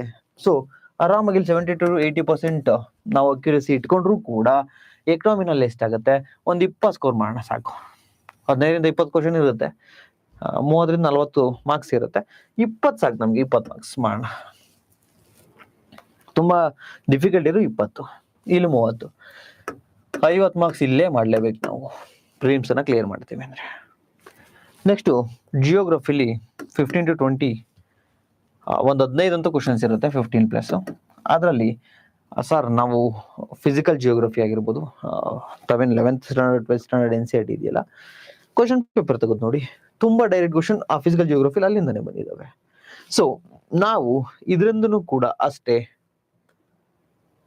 ಮತ್ತೆ 6th 10th ವರೆಗೂ ಕೆಲವರು ಓದಲ್ಲ, ಸಾಕು 11th 12th ಸಾಕು ಅಂತ ಹೇಳಿ ಟಾಪರ್ ಮಾರ್ಕ್ಗಳು ಸುಮ್ಮನೆ ಆಗ್ತಾರೆ. My dear, 11th 12th important, ಅದಕ್ಕೆ ಒತ್ತನ್ನ ಕೊಡೋಣ. ಆದರೆ 6th ಇಂದ 10th ಕೂಡ ಜಿಯೋಗ್ರಫಿ ಓದೋಣ, ತುಂಬಾ ಮ್ಯಾಟರ್ ಇದೆ. ಸೊ ಇಷ್ಟನ್ನ ಮಾಡಿದ್ರೆ ನಾವು ಅರೌಂಡ್ ಒಂದು 15-20 ಮಾರ್ಕ್ಸ್ ಇಲ್ಲಿ ತಗೋಬಹುದು. ನೆಕ್ಸ್ಟು ಎನ್ವೈರನ್ಮೆಂಟ್ 15+ ಕ್ವಶನ್ ಇರ್ತವೆ, ಬಿಕಾಸ್ ಆಫ್ ಫಾರೆಸ್ಟ್ ಡಿಪಾರ್ಟ್ಮೆಂಟ್ ಅವ್ರು ಇರ್ತಾರಲ್ವೇನ್ರಿ, ಅವ್ರಿಗೂ ಪ್ರಿಲಿಮ್ಸ್ ಸೇಮೆ, ಅದಕ್ಕೋಸ್ಕರ ಇಂಡಿಯನ್ ಫಾರೆಸ್ಟ್ ಸರ್ವಿಸ್ ಅವರು. ನೆಕ್ಸ್ಟ್ ಇದರಲ್ಲಿ 15 ಕ್ವಶನ್ ಆನ್ಸರ್ ಮಾಡೋಕ್ಕಾಗಲ್ಲ, ಬಿಕಾಸ್ ಕಾನ್ಸೆಪ್ಚುವಲ್ ಜಾಸ್ತಿ ಇರುತ್ತೆ. ಕಾನ್ಸೆಪ್ಚುವಲ್ ಏನೋ ಓಕೆ ಅಟೆಂಡ್ ಮಾಡ್ತೀರಾ ನೀವು, ಬಟ್ ಕರೆಂಟ್ ಅಫೇರ್ಸ್ ಅಲ್ಲಿ ತೊಂದರೆ ಆಗುತ್ತೆ. ಸೊ ಕರೆಂಟ್ ಅಫೇರ್ಸ್ ಅರೌಂಡ್ ತಾವು ಗಮನಿಸಿರೋ ತರ ನ್ಯಾಷನಲ್ ಪಾರ್ಕ್ ಆಗಿರ್ಬೋದು, ವೈಲ್ಡ್ ಲೈಫ್ ಸೆಂಚುರಿ ಅವು ಇವು ಅಟೆಂಡ್ ಮಾಡ್ತೀರಾ. ಅವು ಬಿಟ್ಟು ಸ್ಪೀಸಿಸ್ ನ್ಯೂಸ್ ಇದನ್ನು ಮಾಡ್ತೀರಾ. ಬಟ್ ಇನ್ನಿತರ ಏನಾದ್ರು ಕರೆಂಟ್ ಅಫೇರ್ಸ್ ಪೊಲ್ಯೂಷನ್ ರಿಲೇಟೆಡ್ ಕೊಟ್ರೆ ಕಷ್ಟ ಆಗುತ್ತೆ. ಸೊ 30 ನಮ್ಗೆ 15 ಮಾರ್ಕ್ಸ್ ಬರ್ಲಿ ಸಾಕು. ಇಲ್ಲಿ ಒಂದು 50% try ಮಾಡಲೇಬೇಕಾಗುತ್ತೆ, 15 marks. So next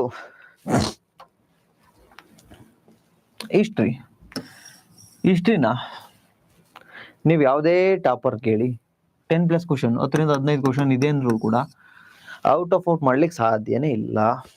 because vast subject and ಅದ್ರ ಮೇಲೆ ಅಷ್ಟು ಟೈಮನ್ನ ಇನ್ವೆಸ್ಟ್ ಮಾಡೋದು ಬೇಡ. ಅದೇನು ಹೇಳ್ತಾರಲ್ಲ, ಬೆಟ್ಟದೋಗುದು ಇಲಿ ಹಿಡಿಯೋ ಕೆಲಸ ಬೇಡ.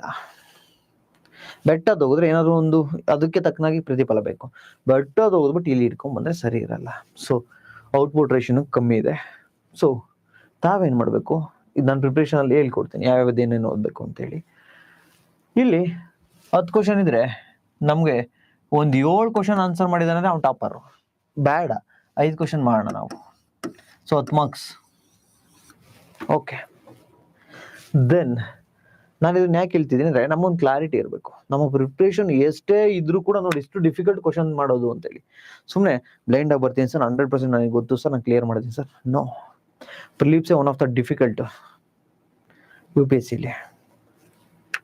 ನೆಕ್ಸ್ಟು ಆರ್ಟ್ ಅಂಡ್ ಕಲ್ಚರ್ ಅಲ್ಲಿ ಹಿಸ್ಟ್ರಿಲಿ ಒಂದು 10 marks, history with art and culture ಸೇರಿ. ನೆಕ್ಸ್ಟ್ ಸೈನ್ಸ್ ಅಂಡ್ ಟೆಕ್ನಾಲಜಿ ತಮಗೆ ಗೊತ್ತಿಲ್ಲಿ ಒಂದು 10+ ಕ್ವಶನ್ ಇದ್ದೇ ಇರುತ್ತೆ, ಬಟ್ ಆನ್ಸರ್ ಮಾಡ್ಲಿಕ್ಕೆ ಆಗಲ್ಲ. ನೀವು ಎಷ್ಟೇ ಮಾಡಿದ್ರು ಬೇಸಿಕ್ ಇಂದ 1-2-3 ಕ್ವಶನ್, ಕರೆಂಟ್ ಅಫೇರ್ಸ್ 1-2 ಮಾಡ್ಬೋದು. ಸೊ ಒಂದು 10 ಸ್ಕೋರ್, 8 ಮಾರ್ಕ್ಸ್ ಅನ್ಕೊಂಡ್ರು 8. ನೆಕ್ಸ್ಟು ಮ್ಯಾಪಿಂಗ್ IR ಇಂಪಾರ್ಟೆಂಟ್ ಆಗುತ್ತೆ. ಬಿಕಾಸ್ ನಿಮಗೆ ಕರೆಂಟ್ ಅಫೇರ್ಸ್ ಇಲ್ಲಿ ಇರತಕ್ಕಂಥ ಮ್ಯಾಪಿಂಗ್ಗೆ ಪ್ರತಿ ವರ್ಷ 3+ ಕ್ವಶನ್ ಇರುತ್ತೆ, ಈಸಿ ಇರುತ್ತೆ. ಫಾರ್ ಎಕ್ಸಾಂಪಲ್ ಈಗ ಪ್ಯಾಲೆಸ್ಟೈನ್ ಅದೆಲ್ಲ ವಾರ್ ನಡೀತಾ ಇದೆ, ಅದಾಗಿರ್ಬೋದು. ಈಜಿಪ್ಟ್ ಅಲ್ಲಿ ಅರ್ಥಕ್ವೇಕ್ ಆಯ್ತು, ಭೂಕಂಪ, ಅದಾಗಿರ್ಬೋದು. ರಷ್ಯಾ ಮತ್ತೆ ಉಕ್ರೇನು ಅದಾಗಿರ್ಬೋದು. ಸೊ ಈ ರೀತಿ ಏನು IR ಕರೆಂಟ್ ಅಫೇರ್ಸ್ ಅಲ್ಲಿ ಇರುತ್ತಲ್ಲ ಅದನ್ನ ಮ್ಯಾಪ್ ಮಾಡೋಣ. ಮತ್ತೆ ಜಿಯೋಗ್ರಫಿ, ನಮ್ಮ ಇಂಡಿಯನ್ ಜಿಯೋಗ್ರಫಿನ ಮ್ಯಾಪ್ ಮಾಡೋಣ. ಸೊ ಮ್ಯಾಪಿಂಗ್ ಮತ್ತೆ IR ಇಂದ ಒಂದು 10 ಮಾರ್ಕ್ಸ್ ಎಕ್ಸ್ಪೆಕ್ಟ್ ಮಾಡ್ಬೋದು. ಈ ರೀತಿ ನಾವ್ ಎಷ್ಟೇ ಸ್ಟ್ರಾಂಗ್ ಆಗಿ ಪ್ರಿಪರೇಷನ್ ಮಾಡಿದ್ರು 5-10 ಮಾರ್ಕ್ಸ್ ಅನ್ನ ತೆಗೆದುಕೊಳ್ಳಿಕ್ಕೆ ಸಾಧ್ಯ ಆಗುತ್ತೆ. ಸೊ ಇಷ್ಟೆಲ್ಲ ನಮ್ಗೆ ಆಗ್ಬೇಕು ಅಂತ ಅಂದ್ರೆ ಸಿಂಪಲ್, ನಮ್ಮ ಪ್ಲಾನ್ ನಾನೇನ್ ಕೊಟ್ಟಿರ್ತೀನಿ, ಅಥವಾ ನೀವೇನ್ ನನ್ನ ಇದನ್ನ ನೋಡಿ ಪ್ಲಾನ್ ಅನ್ನ ಮಾಡ್ಕೊಂಡಿರ್ತೀರ, ಅಥವಾ ನನ್ನ ಟೈಮ್ ಟೇಬಲ್ ಏನಿದೆ, ಸೊ ಇದನ್ನ ಪರ್ಫೆಕ್ಟ್ ಆಗಿ ಓದಿದ್ರೆ, ಈ ಪ್ಲಾನ್ ಅನ್ನ ಎಕ್ಸಿಕ್ಯೂಟ್ ಮಾಡಿದ್ರೆ ಮಾತ್ರ ಸಾಧ್ಯ ಆಗುತ್ತೆ. ಈಗ ಒಂದ್ಸತಿ ಟೈಮ್ ಟೇಬಲ್ ಅನ್ನ ನೋಡೋಣ.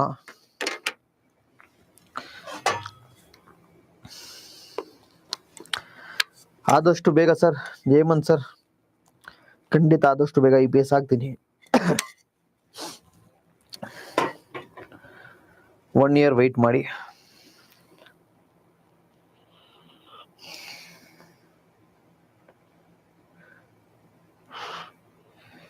ಸರ್ ನಿಮ್ಮ ಅಳಿಯ ನಮ್ಮ ಕ್ಲಾಸ್ಮೇಟು, ವೆರಿ ಗುಡ್.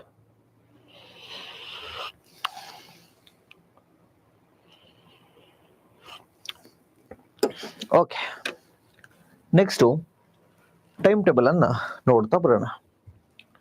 ನೋಡಿ, ನಾನು ಮೆಂಟರ್ಶಿಪ್ ಅನ್ನ ಶುರು ಮಾಡಿಸ್ತಾ ಇರ್ತಕ್ಕಂಥದ್ದು. ಮೆಂಟರ್ಶಿಪ್ ಅಡ್ಮಿಷನ್ 12ನೇ ತಾರೀಕು, ಇಲ್ಲಿ ಇವತ್ತು ಲಾಸ್ಟ್. ಅಡ್ಮಿಷನ್ ಆಗಂಗಿದ್ರೆ ಅಡ್ಮಿಷನ್ ಆಗಿ 15ನೇ ತಾರೀಕಿಂದ ತಮಗೆ ಟಾರ್ಗೆಟ್ ಶುರು ಆಗುತ್ತೆ. ಸೊ ನೋಡಿ, 15ನೇ ತಾರೀಕು ಮಂಡೇ ತಮಗೆ ಟಾರ್ಗೆಟ್ ಶುರು ಆಗುತ್ತೆ. ಇಂಡಿಯನ್ ಕಾನ್ಸ್ಟಿಟ್ಯೂಷನ್ ಫಸ್ಟ್ ಮಾಡಿಸ್ತಾ ಇದ್ದೀನಿ. ಇಂಡಿಯನ್ ಕಾನ್ಸ್ಟಿಟ್ಯೂಷನ್ ಎಷ್ಟು ದಿನ ಇರುತ್ತೆ ಅಂದ್ರೆ, ಈ ವೀಕ್ ಫುಲ್ ಇಂಡಿಯನ್ ಕಾನ್ಸ್ಟಿಟ್ಯೂಷನ್ ಸಾಟರ್ಡೇವರೆಗೆ. ನಂತರ ಸಂಡೇ ರಿವಿಷನ್. ಏನ್ ಸಾಟರ್ಡೇವರೆಗೂ ನಾವು ಓದಿರ್ತೀವೋ ಅದು ಕಂಪಲ್ಸರಿ ರಿವಿಷನ್. ನನ್ನ ಟೈಮ್ ಟೇಬಲ್ ಅಲ್ಲಿ, ನನ್ನ ಮೆಂಟರ್ಶಿಪ್ ಅಲ್ಲಿ ರಿವಿಷನ್ಗೆ ಸಾಕಷ್ಟು ಓದ್ ಕೊಡ್ತೀನಿ. ಯಾಕೆ ಅಂದ್ರೆ ನಾನು ನಿಮ್ಗೆ ಆಲ್ರೆಡಿ ಹೇಳಿದ್ದೀನಿ, ಡೆಪ್ತ್ ಸರ್ 100% ಕವರ್ ಮಾಡ್ತೀನಿ ಅಂದ್ರೆ ಇಲ್ಲಿವ್ರಿಗೆ ಯಾವ ಟಾಪರ್ಗೂ ಕೂಡ 100% ಸಿಲೆಬಸ್ ಕವರ್ ಮಾಡ್ಲಿಕ್ಕೆ ಸಾಧ್ಯನೇ ಇಲ್ಲ. ಏನ್ ಮಾಡಬೇಕು, ಸಿಲೆಬಸ್ ಕವರ್ ಮಾಡಬೇಕು, ಡೆಪ್ತ್ ಕವರ್ ಮಾಡೋದಕ್ಕಿಂತ ಇಲ್ಲಿ. ಸೊ ಇಟ್ ಮೀನ್ಸ್ ಸರ್ 100% ನಾನು ಕವರ್ ಮಾಡ್ಕೊಡ್ತೀನಿ ಸರ್, ಅದು ತಪ್ಪಾಗುತ್ತೆ. ಸರ್ ಸ್ವಲ್ಪ ಕವರ್ ಮಾಡ್ತೀನಿ, ಅದು ತಪ್ಪಾಗುತ್ತೆ. ಬ್ಯಾಲೆನ್ಸ್ ಮಾಡಬೇಕು. Economy, environment, constitution, geography, IR, mapping, geography ಎಲ್ಲವನ್ನೂ ಓದ್ಬೇಕು. ಸರ್ ನಾನು ಸೈನ್ಸ್ ಟೆಕ್ ಬಿಡ್ತೀನಿ ಸರ್, ಎನ್ವೈರನ್ಮೆಂಟ್ ಬಿಡ್ತೀನಿ ಸರ್, ಆಗಲ್ಲ. ಸೊ ರಿವಿಷನ್ ಬಹಳ ಟೈಮ್ ಕೊಡ. ನೋಡಿ, ಇಲ್ಲಿಂದ 20ನೇ ತಾರೀಕಿನವರೆಗೂ ಕಾನ್ಸ್ಟಿಟ್ಯೂಷನ್ ಡೈಲಿ ಟಾರ್ಗೆಟ್ ನ ಕೊಡ್ತೀನಿ ಏನೇನು ಓದ್ಬೇಕು ಅಂತ ಹೇಳಿ. ನೆಕ್ಸ್ಟ್ 21 ಸಂಡೇ ರಿವಿಷನ್ ಇರುತ್ತೆ. Next continue Indian constitution up to 26ನೇ ತಾರೀಕುವರೆಗೂ ಕಂಟಿನ್ಯೂ ಆಗುತ್ತೆ. ಸೊ 7, 3, 12 12 ಡೇಸ್ ಕಾನ್ಸ್ಟಿಟ್ಯೂಷನ್ ಅನ್ನ ಓದ್ಬೇಕು. ಆ 12 ಡೇಸ್ ಅಲ್ಲಿ ರಿವಿಷನ್ ಒನ್ ಡೇ ಕೊಟ್ಟಿರ್ತೀನಿ, ಸಂಡೇ ರಿವಿಷನ್ ಮಾಡಬೇಕು. ದೆನ್ 27ನೇ ತಾರೀಕು ಸಾಟರ್ಡೆ ರಿಸರ್ವ್ ಡೇ ಏನಕ್ಕೆ ಅಂದ್ರೆ ಕಾನ್ಸ್ಟಿಟ್ಯೂಷನ್ ಏನು 12 ದಿನ ಓದಿರ್ತೀರಾ ಪ್ಲಸ್ ಒಂದಿನ ರಿಸರ್ವ್ ಡೇ ಸಿಗುತ್ತೆ. ಯಾವ್ದಾದ್ರು ನಾನು ಕೊಟ್ಟಿರೋ ಟಾರ್ಗೆಟ್ ಕಂಪ್ಲೀಟ್ ಆಗಿಲ್ಲ ಅಂದ್ರೆ ಆ ರಿಸರ್ವ್ ಡೇ ನ ಬಳಸ್ಕೋಬಹುದು ಒಂದಿನ. ಸೊ ಅಲ್ಲಿಗೆ ಒಂದಿನ ರಿವಿಷನ್ ಕೊಟ್ಟಿರ್ತೀನಿ, ಒಂದಿನ ರಿಸರ್ವ್ ಡೇ ಕೊಟ್ಟಿರ್ತೀನಿ. ಅದ್ರ ಜೊತೆಗೆ ಇಷ್ಟೂ ಮುಗಿದ ನಂತರ plus one day test Sunday ಬರುತ್ತೆ 28ನೇ ತಾರೀಕು ಪೊಲಿಟಿ ಟೆಸ್ಟ್. ನೋಡಿ ನೀಟಾಗಿ ಒಂದು ಸ್ಟ್ರಕ್ಚರ್ ಆಗಿ ಬಂತು. 12 ದಿನ ಕಾನ್ಸ್ಟಿಟ್ಯೂಷನ್ ಓದಿದ್ವಿ, ಅದ್ರ ಮಧ್ಯೆ ಸಂಡೇ ಯಾವ್ಯಾವತ್ತು ಬರುತ್ತೆ, 2 ಸಂಡೇ ಬರುತ್ತೆ revision, one day reserve day ಏನಾದ್ರು ಬ್ಯಾಲೆನ್ಸ್ ಇದ್ರೆ, ಅದಾದ ನಂತರ ಪೊಲಿಟಿ ಟೆಸ್ಟ್ ಒಂದಿನ. ಯಾಕೆ ಸರ್ ಒಂದಿನ ಪೊಲಿಟಿ ಟೆಸ್ಟು? 12 ದಿನ ಓದಿದಿರಾ, ಒಂದಿನ ರಿವಿಷನ್ ಮಾಡಿದೀರಾ, ಪೊಲಿಟಿ ಟೆಸ್ಟ್ ಇರ್ತೀವಿ, ಸುಮ್ಮನೆ ಬರ್ದೆ ಎಸಿಯೋದಲ್ಲ, ಅದನ್ನ ಅನಾಲಿಸಿಸ್ ಮಾಡ್ಬೇಕು. 2 ಅವರ್ ಪೊಲಿಟಿ ಟೆಸ್ಟ್ ಬರ್ತೀರಾ, ಒಂದು 5 ಅವರ್ ಅನಾಲಿಸಿಸ್ ತೆಗೆದುಕೊಳ್ಳುತ್ತೆ. ಹೆಂಗ್ ಅನಾಲಿಸಿಸ್ ಮಾಡೋದು ಹೇಳ್ತೀನಿ. Then revision with test series ಅಲ್ಲಿ ಒಂದು 40 ಕ್ವಶನ್, ಒಂದು 20 ಬಿಟ್ಟಿರ್ತೀರಾ, ಒಂದು 20 ರಾಂಗ್ ಆಗಿರುತ್ತೆ, 11 ಸೈಡ್ ಒಂದು 20 ರಾಂಗ್ ಆಗಿರುತ್ತೆ. ಸೊ ಈ 40 ಒಂದು ಲಿಸ್ಟ್, ಚಿಕ್ಕ ಲಿಸ್ಟ್ ಅಲ್ಲಿ ನಮ್ಮ ಪ್ರಿಪ್ರೇಷನ್ಗೆ ಅಂತಾನೆ ಒಂದು ಸಬ್ಜೆಕ್ಟ್, ಒಂದು ನೋಟ್ಬುಕ್ ಎತ್ತಿಡಿ. ನಮ್ಮ ಮೆಂಟರ್ಶಿಪ್ ಸ್ಟೂಡೆಂಟ್ಸು ಏನ್ ಮಾಡ್ಬೇಕು, ಪೊಲಿಟಿ ಫಸ್ಟ್ ಟೆಸ್ಟ್ ಅಲ್ಲಿ ನಾನು 20 ಯಾವ್ಯಾವ್ದು ತಪ್ಪು ಮಾಡಿರ್ತೀನಿ, ಫಾರ್ ಎಕ್ಸಾಂಪಲ್ ಪ್ರಿಯಂಬಲ್ ರಿಲೇಟೆಡ್ ಒಂದು ತಪ್ಪು ಮಾಡಿರ್ತೀನಿ, ಅದನ್ನ ಬರ್ಕೋಬೇಕು ಪ್ರಿಯಂಬಲ್ ಅಂತ ಹೇಳಿ. ನೆಕ್ಸ್ಟ್ ಇನ್ನೊಂದು ತಪ್ಪು ಮಾಡಿದೀನಿ, president election, so president election ಅಂತ ಬರ್ಕೋಬೇಕು. ಈ ರೀತಿ 20 ತಪ್ಪು ಮಾಡಿರೋದು, 20 ಅನ್ಆನ್ಸರ್ಡ್, ನಾನು ಬರ್ದೇ ಇಲ್ಲ, ನನಗೆ ಗೊತ್ತಿಲ್ಲ, ಅವ್ನು ಬರ್ಕೋಬೇಕು. 40 ಟಾಪಿಕ್, 40 ನೇಮ್ ಬರ್ಕೋಬೇಕು ಒಂದೇ ಪೇಜ್ ಅಲ್ಲಿ. ಸೊ ಅವನ್ನ ಒಂದಿನ ರಿವಿಷನ್ ಮಾಡ್ಬೇಕು, ಹೋಗ್ಬೇಕು ಪ್ರೆಸಿಡೆಂಟ್ ಬುಕ್ ತೆಗಿಬೇಕು, ಏನ್ ನಾನು ತಪ್ಪು ಮಾಡಿದೀನಿ, ಪ್ರೆಸಿಡೆಂಟ್ ಎಲೆಕ್ಷನ್ ಅಷ್ಟೇ ಅಲ್ವಾ, ಅಷ್ಟು ಮಾತ್ರ ಓದ್ಬೇಕು, ಬರ್ಬೇಕು. ಈ ರೀತಿ 40 ಅವತ್ತು ರಿವಿಷನ್ ಮಾಡ್ಬೇಕು ಒಂದಿನಕ್ಕೆ. ಇದು ಟೆಸ್ಟ್ ಅಟೆಂಡ್ ಮಾಡೋ ತರ. ನೀವು 100 ಮಾಡಿ ಟೆಸ್ಟು ವೇಸ್ಟ್, ಕ್ವಾಲಿಟಿಯಾಗಿ 30 ಮಾಡಿ ಸಾಕು. ಯಾವ ರೀತಿ ಅಂದ್ರೆ ನನಗೆ ಹೇಳ್ಕೊಡ್ನಲ್ಲ ಆ ರೀತಿ ಅನಾಲಿಸಿಸ್ ಮಾಡಬೇಕು. ಸೊ ಕೊನೆಗೆ ಸಬ್ಜೆಕ್ಟ್ ವೈಸ್ ಟೆಸ್ಟ್ ಎಲ್ಲ ಆಗುತ್ತಲ್ವಾ, ಆಗ ಒಂದು 8 ನೋಟ್ಸ್ ನಿಮ್ ರೆಡಿ ಇರುತ್ತೆ, 8 ಪೇಜ್ ನೋಟ್ಸ್ ರೆಡಿ ಇರುತ್ತೆ. ಏನು, ಫಸ್ಟ್ ಪೊಲಿಟಿ ಟೆಸ್ಟ್ ಅಲ್ಲಿ ಇಷ್ಟು ನಾನು ತಪ್ಪು ಮಾಡಿದ್ದೆ, 20 ತಪ್ಪು, 20 ರಾಂಗ್ ಮಾಡಿದ್ದೆ, 20 ಬಿಟ್ಟಿದ್ದೆ. ಎಕನಾಮಿನಲ್ಲಿ ಒಂದು 15 ರಾಂಗು, ಒಂದು 15 ಬಿಟ್ಟಿದ್ದೆ. ಈ ತರ ರೆಡಿ ಇರುತ್ತೆ ನಿಮ್ಮ ಹತ್ರ. ಕೊನೆ ರಿವಿಷನ್ ಅಲ್ಲಿ ಏನ್ ಮಾಡ್ಬೇಕು ಹೇಳಿ, ನೀವು ಯಾವ ಕಾನ್ಸೆಪ್ಟ್ ನೀವು ರಾಂಗ್ ಆಗಿದೆ ಅದನ್ನ ಲಾಸ್ಟ್ ಟೈಮ್ ರಿವಿಷನ್ ಅನ್ನ ಮಾಡ್ಬೇಕಾಗತ್ತೆ. ಸೊ ಇಂಪಾರ್ಟೆಂಟ್ ಒಂದು ನೋಟ್ಬುಕ್ ಅನ್ನ ಇಟ್ಟಿರಿ. ನೆಕ್ಸ್ಟ್ 28 ಪೊಲಿಟಿ ಮುಗೀತಲ್ವಾ, ಟೆಸ್ಟ್ ಮುಗೀತು, ರಿವಿಷನ್ ಮುಗೀತೆಲ್ಲ ಆಯ್ತು.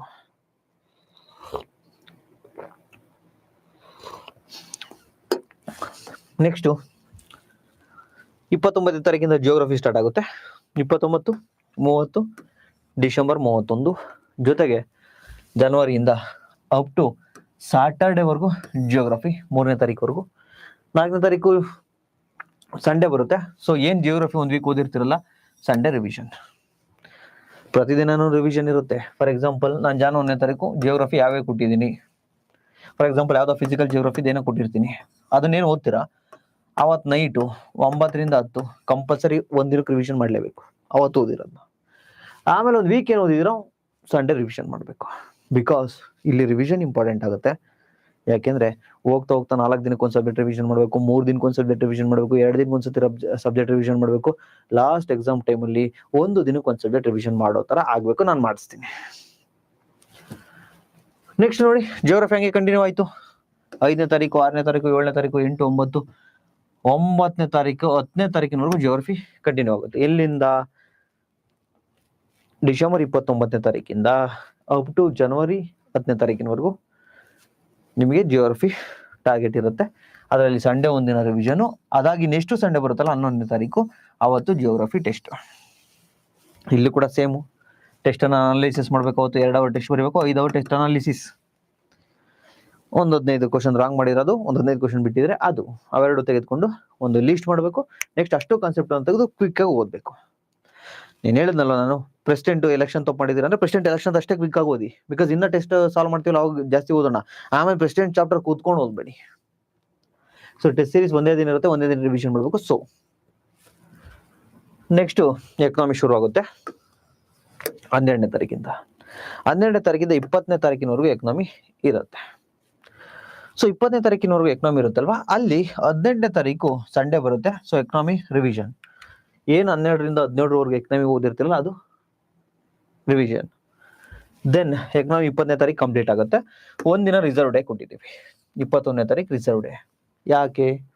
ಎಕನಾಮಿ ಯಾವ್ದಾದ್ರು ನೋಡಿ ಹುಷಾರಿರಲ್ವಾ, ಏನೋ ಒಂದು ಸಮಸ್ಯೆ ಆಗಿರುತ್ತೆ. ಈಗ 16ನೇ ತಾರೀಕು ಟಾರ್ಗೆಟ್ ಕಂಪ್ಲೀಟ್ ಆಗಿರಲ್ಲ, ಅದನ್ನ ಹಿಂಗ್ ರಾಂಗ್ ಮಾಡ್ಕೊಳ್ಳಿ. 17ನೇ ತಾರೀಕಿಂದ ಅವತ್ತಿಂದ ಅವತ್ತು ಓದಿ. ಈ 16 ಆಮೇಲೆ 17ಕ್ಕೆ ಓದಕ್ಕೆ ಹೋಗ್ಬೇಡಿ, ಅವತ್ತಿಂದ ಅವತ್ತು ಮುಗಿಸಿ. ಈ ಬ್ಯಾಕ್ಲಾಗ್ ಏನಿರುತ್ತಲ್ವಾ, ಅದನ್ನ ಈ ರಿಸರ್ವ್ ಡೇ ದಿನ ಓದಿ. ಕ್ಲಿಯರ್? ಎಕನಾಮಿ ನೆಕ್ಸ್ಟ್ ಏನ್ ಮಾಡ್ಬೇಕು? ಯಾವತ್ತು ಎಕನಾಮಿ ಕ್ಲಿಯರ್ ಆಗುತ್ತೆ? ವೆಡ್ನೆಸ್ಡೇ 21ನೇ ತಾರೀಕು. ಬಟ್ ಥರ್ಸ್ಡೇನೆ ಟೆಸ್ಟ್ ಕೊಡಕ್ಕಾಗಲ್ಲ, ವೀಕೆಂಡ್ ಅಲ್ಲಿ ಟೆಸ್ಟ್ ಕೊಡೋಣ. ಸೊ ಈ ಎಕನಾಮಿ ಟೆಸ್ಟ್ 25ನೇ ತಾರೀಕು ಇರುತ್ತೆ, ಆ ಸಂಡೇ ಇರುತ್ತೆ. ಸೊ ಹೇಳೋದ್ನಲ್ಲ, ಅಲ್ಲೂ ಕೂಡ ಅಷ್ಟೇ, ನಾನೇನು ಮೆಂಟರ್ಶಿಪ್ ಒಂದು ಬುಕ್ ಅನ್ನ ಇಡ್ಲಿಕ್ಕೆ ಕೇಳಿದೀನಿ, ಆ ಬುಕ್ಕಲ್ಲಿ ತಾವು ಬರ್ಕೋಬೇಕು. ಎಷ್ಟು ಬಿಟ್ಟಿದ್ದೀನಿ, ಯಾವ್ಯಾವ ಇವು ಒಂದ್ ಪೇಜಲ್ಲಿ ಅಷ್ಟೇ ಇರಬೇಕು. ನಾನೀಗ ಏನಾಗ ಅದೇ ತರ ಮಾಡ್ಸಿರೋದು. ಎಷ್ಟು ಬಿಟ್ಟಿರ್ತೀರಾ, ಎಷ್ಟು ರಾಂಗ್ ಆಗಿರ್ತವೆ, ಕಾನ್ಸೆಪ್ಟ್ ಬರ್ಕೋಬೇಕು, ಕಂಪ್ಲೀಟ್ ಕ್ವಶನ್ ಎಲ್ಲ ಬರ್ಕೊಳ್ಳೋದು. ಫಾರ್ ಎಕ್ಸಾಂಪಲ್ ಎಕನಾಮಿನಲ್ಲಿ ಯಾವ್ದು ಬಿಟ್ಟಿದೀವಿ? ಮಾನಿಟರಿ ಪಾಲಿಸಿ ಬಿಟ್ಟಿದ್ದೀನಿ, ಬಿಟ್ಟಿರೋದು ಬರ್ಕೋಬೇಕು 15. ನೆಕ್ಸ್ಟ್ ಯಾವುದು ರಾಂಗ್ ಮಾಡಿದ್ದೀನಿ? For example physical policy wrong ಮಾಡಿದ್ದೀನಿ, ಇಲ್ಲ ಇನ್ಫ್ಲೇಷನ್ ರಾಂಗ್ ಮಾಡಿದ್ದೀನಿ, ಅಥವಾ inflation type cost push inflation ಅನ್ನ ರಾಂಗ್ ಮಾಡಿದ್ದೀನಿ ಅನ್ಕೊಳ್ಳಿ, ಅವಾಗ ಕಾಸ್ಟ್ ಪುಷ್ ಇನ್ಫ್ಲೇಷನ್ ಅಂತ ಬರ್ಕೋಬೇಕು. ಸೊ ಟಾಪಿಕ್ ಬರ್ಕೊಳ್ಳಿ ಸಾಕು.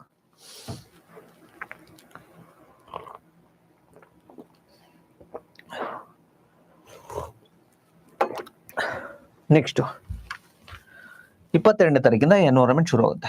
22, 23, 24, 25 ಎಕನಾಮಿ ಟೆಸ್ಟ್ ಇರುತ್ತೆ. 26, 27, 28, 29 ಇಲ್ಲಿವರೆಗೂ ಎನ್ವೈರನ್ಮೆಂಟ್ ಇರುತ್ತೆ. ಅಗೇನ್ 30ನೇ ತಾರೀಕು ರಿಸರ್ವ್ ಡೇ. ಎನ್ವೈರನ್ಮೆಂಟ್ ಏನಾದ್ರು ಬಾಕಿ ಇದ್ರೆ ಓದ್ಕೊಳ್ಳಿ. 31ನೇ ತಾರೀಕು ಎನ್ವೈರನ್ಮೆಂಟ್ ಟೆಸ್ಟ್. ಅಲ್ಲಿಗೆ ತಾವು ಗಮನಿಸಿರ್ಬೋದು, ಸೈಂಟಿಫಿಕ್ ಆಗಿದೆ ಟೈಮ್ ಟೇಬಲ್. ನಾನು ಕೊಟ್ಟಿರ್ತಕ್ಕಂಥದ್ದು ನಿಮ್ಮ ಪ್ರಿಲಿಮ್ಸ್ಗೆ ಐ ಈಲ್ಡಿಂಗ್ ಯಾವ್ದ್ರಿಂದ ಜಾಸ್ತಿ ಕ್ವಶನ್ ಬರ್ತವೆ. ಫಾರ್ ಎಕ್ಸಾಂಪಲ್ ನೋಡಿ, ಪೊಲಿಟಿ ಕಾನ್ಸ್ಟಿಟ್ಯೂಷನ್ ಫಸ್ಟ್ ಕೊಟ್ಟಿದ್ದೀನಿ. ಸೆಕೆಂಡ್ ಯಾವ್ದು ಕೊಟ್ಟಿದ್ದೀನಿ ನೋಡಿ, ಜಿಯೋಗ್ರಫಿ ಹೈಯೆಸ್ಟ್ ಕ್ವಶನ್ ಬರ್ತವೆ. ಥರ್ಡ್ ಯಾವ್ದು ಕೊಟ್ಟಿದ್ದೀನಿ ನೋಡಿ, ಎಕನಾಮಿ ಹೈಯೆಸ್ಟ್ ಕ್ವಶನ್ ಬರ್ತವೆ. ಫೋರ್ತ್ ಯಾವ್ದು ಕೊಟ್ಟಿದ್ದೀನಿ ನೋಡಿ, ಎನ್ವೈರನ್ಮೆಂಟ್. ನೋಡಿ, ಒಂದು ವೈಟೇಜ್ ಮೇಲೆ ಟೈಮ್ ಟೇಬಲ್ ಇದೆ, ನಂಬರ್ 1.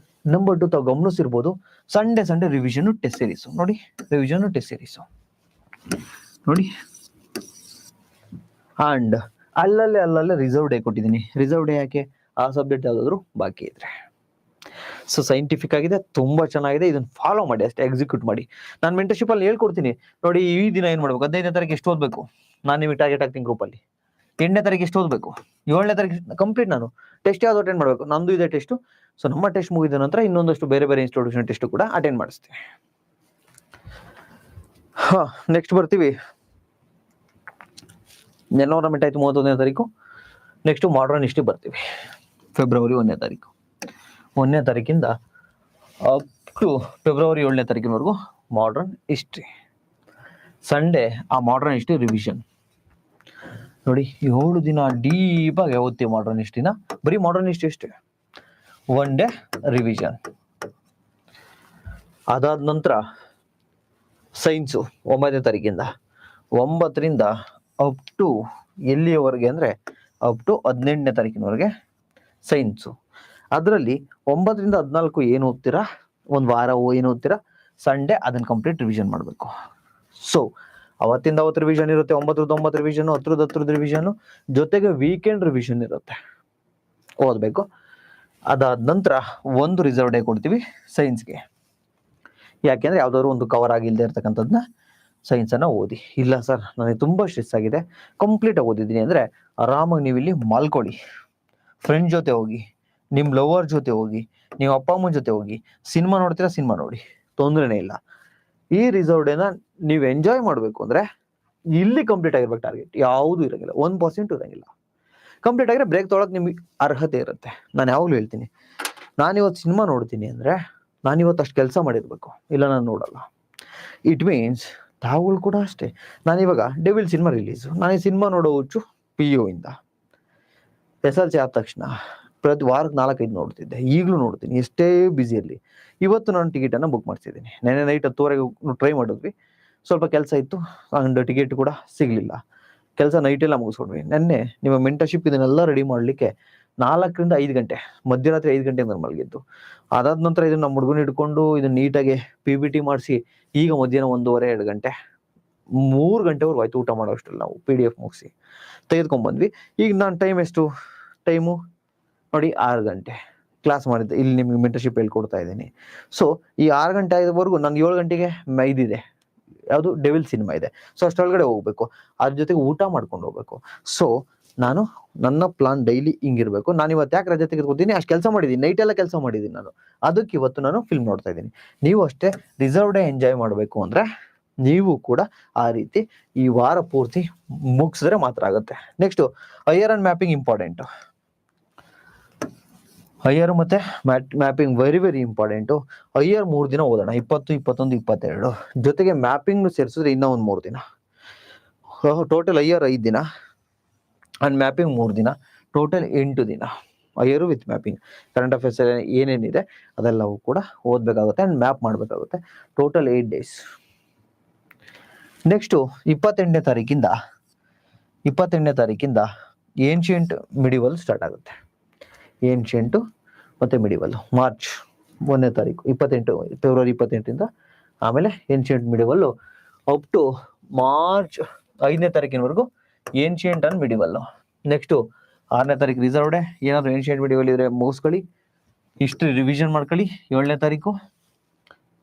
ಸೊ ಹಿಸ್ಟ್ರಿ ಫ್ಯಾಕ್ಟ್ಸ್ ಇರುತ್ತಲ್ಲ, ಅದಕ್ಕೆ ಎಕ್ಸ್ಟ್ರಾ ಟೈಮ್ ಕೊಟ್ಟಿದ್ದೀನಿ. ಒಂದು ರಿಸರ್ವ್ ಡೇ, ಒಂದು ರಿವಿಷನ್ ಡೇ. ನೆಕ್ಸ್ಟ್ ವೀಕೆಂಡಲ್ಲಿ history test complete, modern, medieval, ancient. Next art and culture ಶುರು ಆಗುತ್ತೆ 9ನೇ ತಾರೀಕಿಂದ. 9ರಿಂದ 13ನೇ ತಾರೀಕಿನವರೆಗೂ ಆರ್ಟ್ ಅಂಡ್ ಕಲ್ಚರ್ ಓದಲೇಬೇಕು. ಇದು ಫಸ್ಟ್ ರೀಡಿಂಗಲ್ಲೇ ಇದೀವಿ ಇನ್ನ. ಸೊ 14ನೇ ತಾರೀಕು ರಿಸರ್ವ್ ಡೇ, 15ನೇ ತಾರೀಕು ಸಂಡೇ ರಿವಿಷನ್ ಬರುತ್ತೆ, ರಿವಿಷನ್ ಮಾಡಿ. ನೆಕ್ಸ್ಟು ಇಲ್ಲಿಗೆ ಕಂಪ್ಲೀಟ್ ನಮ್ಮ ಫಿಲ್ಮ್ ಸಬ್ಜೆಕ್ಟ್ ಮುಗೀತದೆ ವಿತಿನ್ ಮಾರ್ಚ್ 15ನೇ ತಾರೀಕು ಒಳಗಡೆ. ನೀವು ಏಪ್ರಿಲ್ ಮತ್ತೆ ಮಾರ್ಚ್ 15 ದಿನ ಉಳಿಯುತ್ತೆ. ಏಪ್ರಿಲ್ ಮತ್ತೆ ಮೇ 2.5 ತಿಂಗಳು ರಿವಿಷನ್. ಸೊ ರಿವಿಷನ್ ಯಾವಾಗ ಸರ್? ನೆಕ್ಸ್ಟ್ ರಿವಿಷನ್ ಶುರುವಾಗುತ್ತೆ. ಪೊಲಿಟಿ ಕೇವಲ 4 ದಿನಕ್ಕೆ ರಿವಿಷನ್ ಮಾಡಬೇಕು, 16ರಿಂದ 19 revision. Next geography 4 days revision. ಪೊಲಿಟಿನೂ 4 days, ಜಿಯೋಗ್ರಫಿನೂ ಕೂಡ 4 days revision. 4 days per subject revision ಶುರುವಾಗುತ್ತೆ, 2ನೇ ರಿವಿಷನ್ ಇದು. Next economy 4 days revision. Next environment 4 days revision. ನೋಡಿ, ಸೆಕೆಂಡೇ revision important, high yielding and weightage ಮೇಲೆ ಕೊಟ್ಟಿದ್ದೀವಿ. ಪೊಲಿಟಿ ನೋಡಿ very very important, geography important, environment important, economy important. 4 ದಿನ revision ಮಾಡಿದ್ವಿ, ಎನ್ವೈರನ್ಮೆಂಟ್ ಇಂಪಾರ್ಟೆಂಟ್. ಸೊ ಇದಾದ ನಂತರ ಏಪ್ರಿಲ್ 1ನೇ ತಾರೀಕಿಂದ 3 ದಿನ ಅಷ್ಟೇ ರಿವಿಷನ್, ಮಾಡರ್ನ್ ಹಿಸ್ಟ್ರಿ. ಜಾಸ್ತಿ ಬೇಡ, 3 ದಿನ ಸಾಕು, 1 2 3. ನೆಕ್ಸ್ಟು ಸೈನ್ಸ್ ರಿವಿಷನ್ಗೆ 4 ದಿನ. ಎಷ್ಟನೇ ತಾರೀಕಿಂದ? 4ನೇ ತಾರೀಕಿಂದ 7ನೇ ತಾರೀಕಿನವರೆಗೆ. ನೆಕ್ಸ್ಟ್ ಹೈಯರ್ ಮತ್ತೆ ಮ್ಯಾಪಿಂಗ್ ರಿವಿಷನ್ 3 ದಿನ ಸಾಕು. ಮ್ಯಾಪ್ ಆಲ್ರೆಡಿ ನಾವು ಮಾಡಿರ್ತೀವಿ ಫಸ್ಟ್ ಟೈಮು, ಅವನು ಓದಲಿಕ್ಕೆ ಜಾಸ್ತಿ ದಿನ ಬೇಡ. Next ancient medieval and art and culture 4 ದಿನ. Ancient medieval, art and culture. ಆ ಕ್ವಶನ್ ವೆಯ್ಟೇಜ್ ಎಷ್ಟಿರುತ್ತೆ ಅದರ ಮೇಲೆ ಕೊಟ್ಟಿರೋದು. ನೆಕ್ಸ್ಟ್ ನೋಡಿ, ಇಷ್ಟೆಲ್ಲ ರಿವಿಷನ್ ಆಯ್ತಾ? ಅಲ್ಲಿ second revision done.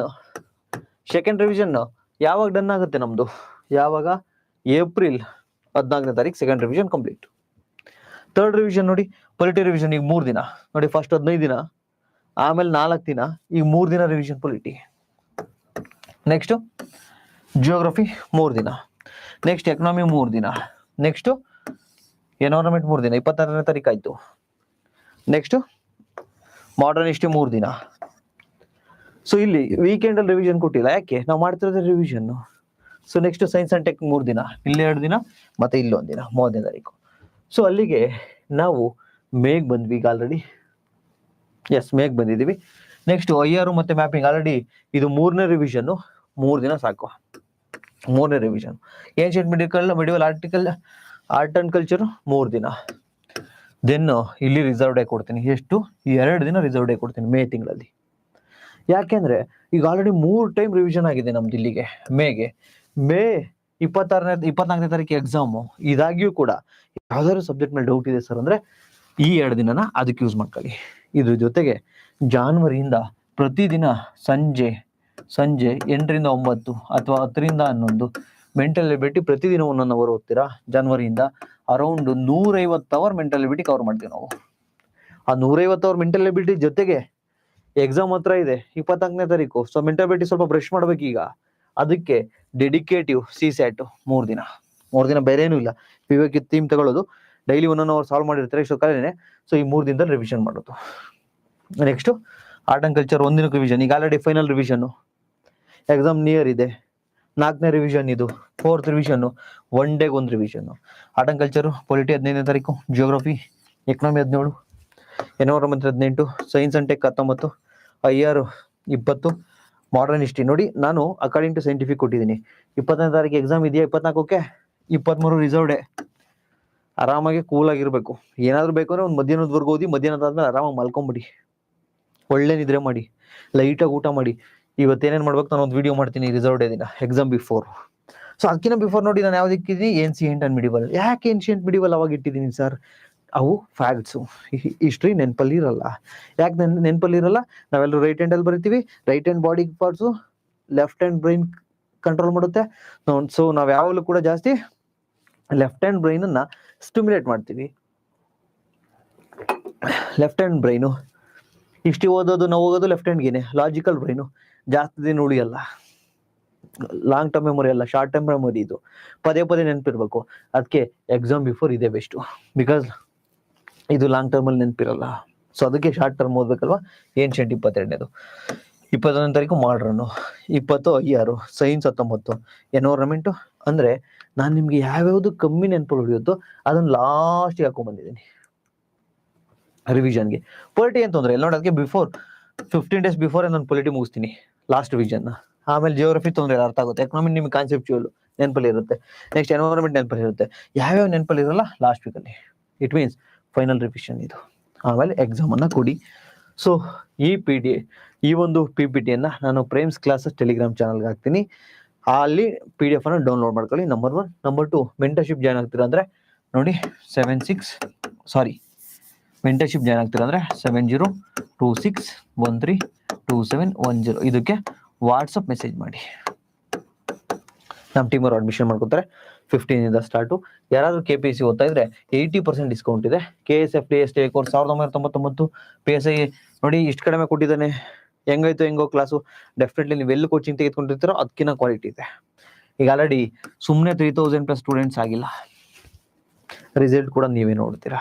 So single subject ಕೂಡ ಇದೆ, ನಿಮ್ಗೆ ಯಾವ್ದು ಬೇಕೋ ತೆಗೆದುಕೊಳ್ಳಿ. ಏನಾದರೂ ಕೋರ್ಸ್ ರಿಲೇಟೆಡ್ ಇನ್ಫಾರ್ಮೇಷನ್ ಬೇಕು ಅಂದರೆ ಈ ನಂಬರ್ಗೆ ವಾಟ್ಸಪ್ ಮಾಡಿ. ಮೆಂಟರ್ಶಿಪ್ ಬೇಕು ಅಂದರೆ ಈ ನಂಬರ್ಗೆ ವಾಟ್ಸಪ್ ಮಾಡಿ. ಏನಾದ್ರು ಡೌಟ್ಸ್ ಇದ್ರೆ ಕೇಳ್ಬೋದು. ನಾನು ಹೇಳಿದ್ನಲ್ವಾ, ಸ್ವಲ್ಪ ಕೆಲಸ ಇದೆ, ಓಡ್ತಾ ಇದ್ದೀನಿ. 1 ಮಿನಿಟ್ ಟೈಮನ್ನು ಕೊಡ್ತೀನಿ, ಅಷ್ಟರೊಳಗಡೆ ಡೌಟ್ ಇದೆ ಕೇಳಬಹುದು.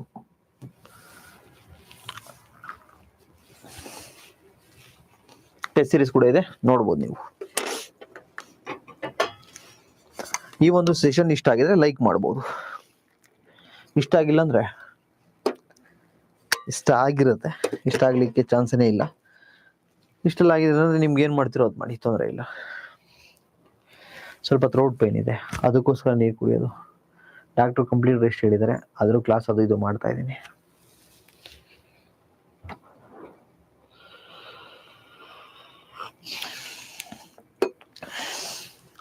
Sir KPSC time table, yes very good. ನಮ್ಮ KPSC ಮೆಂಟರ್ಶಿಪ್ಗೆ ತುಂಬ ಜನ ಜಾಯ್ನ್ ಆಗಿದ್ದೀರಾ.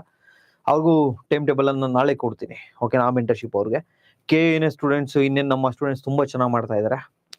ಆ KA ಏನಿದಾರಲ್ಲ ಅವ್ರಿಗೆ ಅಡ್ಮಿಷನ್ ಕನ್ಫರ್ಮ್ ಮಾಡ್ಕೊಂಡಿರೋರಿಗೆ ಬೇರೆ ಡೇಟ್ ಇರುತ್ತೆ, ಡೋಂಟ್ ವರಿ.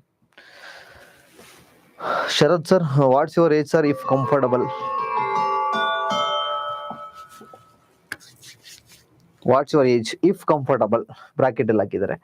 ಸರ್ ನಾನು 21 ವರ್ಷ ಆದ್ಮೇಲೆ ವಯಸ್ಸೇ ಆಗ್ತಿಲ್ಲ, ಯಾಕೋ ಅಲ್ಲಿಗೆ ಸ್ಟ್ರಕ್ ಆಗಿದೆ. ಬಿಕಾಸ್ ನಮ್ಮ ಏಜ್ ಜಾಸ್ತಿ ಆಗ್ತಿದೆ ಅನ್ಕೊಂಡ್ರೆ ಅನ್ವಾಂಟೆಡ್ ಪ್ರೆಷರ್ ನಾವು ಆಡ್ ಮಾಡ್ಕೋತೀವಿ. ನೋಡಿ, ನಾನು ಕ್ರಿಕೆಟ್ ಆಡ್ತಾ ಇದ್ದೀನಿ ಅಂದ್ರೆ ಸ್ಕೋರ್ ಬೋರ್ಡ್ ಪ್ರೆಷರ್ ನಾನು ಆಡ್ ಮಾಡ್ಕೋಬಾರ್ದು, ಜಸ್ಟ್ ನಾನು ಗೇಮ್ ನಾನು ಆಡಬೇಕು. ಸೊ ಲೈಫಲ್ಲೂ ಕೂಡ ಅಷ್ಟೇ. ತುಂಬಾ ಸ್ಟೂಡೆಂಟ್ಸ್ ಬರ್ತಾರೆ, ಸರ್ ನಾನು 30, 32 ಲಾಸ್ಟ್ ಅಟೆಂಪ್ಟ್ ಸರ್ ಅಂತ. ನೀವು ಯಾವಾಗ ಲಾಸ್ಟ್ ಅಟೆಂಪ್ಟ್ ಮಾಡಲೇಬೇಕು ಅಂತ ಕೂರ್ತಿರಲ್ವಾ, ಅದು ಅನ್ವಾಂಟೆಡ್ ಪ್ರೆಷರ್. ಅದನ್ನ ಆಡ್ ಮಾಡ್ಕೋಬೇಡಿ. ನಮಗೆ ಗೊತ್ತಿಲ್ದೇನೋ ನನ್ಗೆ ಏಜ್ ಆಯ್ತು, ಏನ್ ಹಿಂಗಾಯ್ತು ಅನ್ಕೊಂಡ್ರೆ ನಮ್ ಸಬ್ ಕಾನ್ಶಿಯಸ್ ಮೈಂಡ್ಗೆ ಹೋಗುತ್ತೆ. ಸೊ ನನ್ನ ವಯಸ್ಸು ತುಂಬಾ ಚಿಕ್ಕದು ಸರ್, 21 ಆದ್ಮೇಲೆ ಮುಂದಕ್ಕೆ ಆಗಿಲ್ಲ. ನೀವು ಎಷ್ಟು ಬೇಕಾದ್ರೂ ತಿಳ್ಕೊಬೋದು.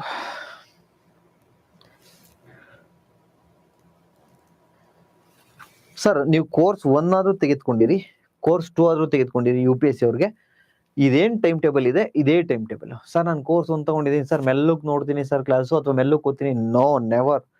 ಅಂಡ್ ಇನ್ನೊಂದು ಥಿಂಗ್, ಕೆಲವು ಸ್ಟೂಡೆಂಟ್ಸ್ ಕೇಳ್ತಾ ಇದ್ದೀನಿ, ನನ್ನ ಮೆಂಟರ್ಶಿಪ್ ಅಕಾರ್ಡಿಂಗ್ ಟು ಯು ನಿಮ್ ಪ್ರಕಾರ ಇರಲ್ಲ, ನನ್ನ ಮೆಂಟರ್ಶಿಪ್ ನಿಮ್ಗೆ ಇಷ್ಟ ಆಗೋ ತರ ಇರಲ್ಲ. PT ಮೇಸ್ಟ್ರು ತುಂಬಾ ಇಷ್ಟ ಆಗ್ತಾರೆ, ಯಾಕೆ ಹೇಳಿ, ಫ್ರೀ ಆಗಿ ಬಿಡ್ತಾರೆ. ಮ್ಯಾಥ್ಸ್ ಟೀಚರ್ ಇಷ್ಟ ಆಗಲ್ಲ, ಇಂಗ್ಲಿಷ್ ಟೀಚರ್ ಇಷ್ಟ ಆಗಲ್ಲ, ಸ್ಟ್ರಿಕ್ಟ್ ಮಾಡ್ತಾರೆ. ಸೊ ಲೈಫಲ್ಲಿ ಡಿಸಿಪ್ಲಿನ್ ಇರಬೇಕು, ಸ್ಟ್ರಿಕ್ಟ್ ಆಗಿರ್ಬೇಕು. ಸೊ ನಂದು ಸೈಂಟಿಫಿಕ್ ಆಗಿರುತ್ತೆ. ಅಂಡ್ ಏನು IIT ಸ್ಟೂಡೆಂಟ್ ಓದ್ತಾನೆ ಅವನು ಒಂದೇ ಎಕ್ಸಾಮ್ ಕೊಡೋದು, ಇಲ್ಲಿ ಹಳ್ಳಿಲಿ ಕೂತ್ಕೊಂಡು ನೀವು ಒಂದೇ ಎಕ್ಸಾಮ್ ಕೊಡೋದು. ಅವನ್ ಪ್ರಿಪ್ರೇಷನ್ ಲೆವೆಲ್ಗೆ ನೀವು ಮ್ಯಾಚ್ ಮಾಡಬೇಕು ಅಂದ್ರೆ ಫಾಲೋ ಮಾಡಲೇಬೇಕು, ಬೇರೆ ದಾರಿ ಇಲ್ಲ. ನಿಮ್ಗೂ ಇದೆ. KPSC ಸೇಮ್ ಅಲ್ಲ, KPSC ಬೇರೆ ಟೈಮ್ ಟೇಬಲ್ ಇರುತ್ತೆ, ಇದು UPSC ಸ್ಟೂಡೆಂಟ್ಸಿಗೆ ಮಾತ್ರ.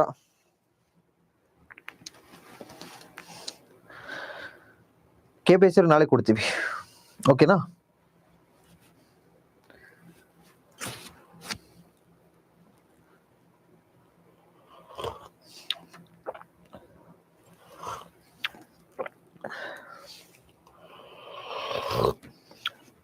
ಓಕೆ, ಏನು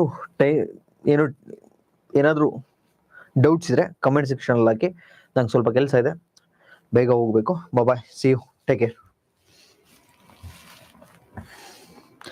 ನಾನು ಪ್ರೇಮ್ಸ್ ಕ್ಲಾಸಸ್ ಟೆಲಿಗ್ರಾಮ್ ಚಾನಲಲ್ಲಿ ಇದನ್ನ ಹಾಕಿರ್ತೀನಿ.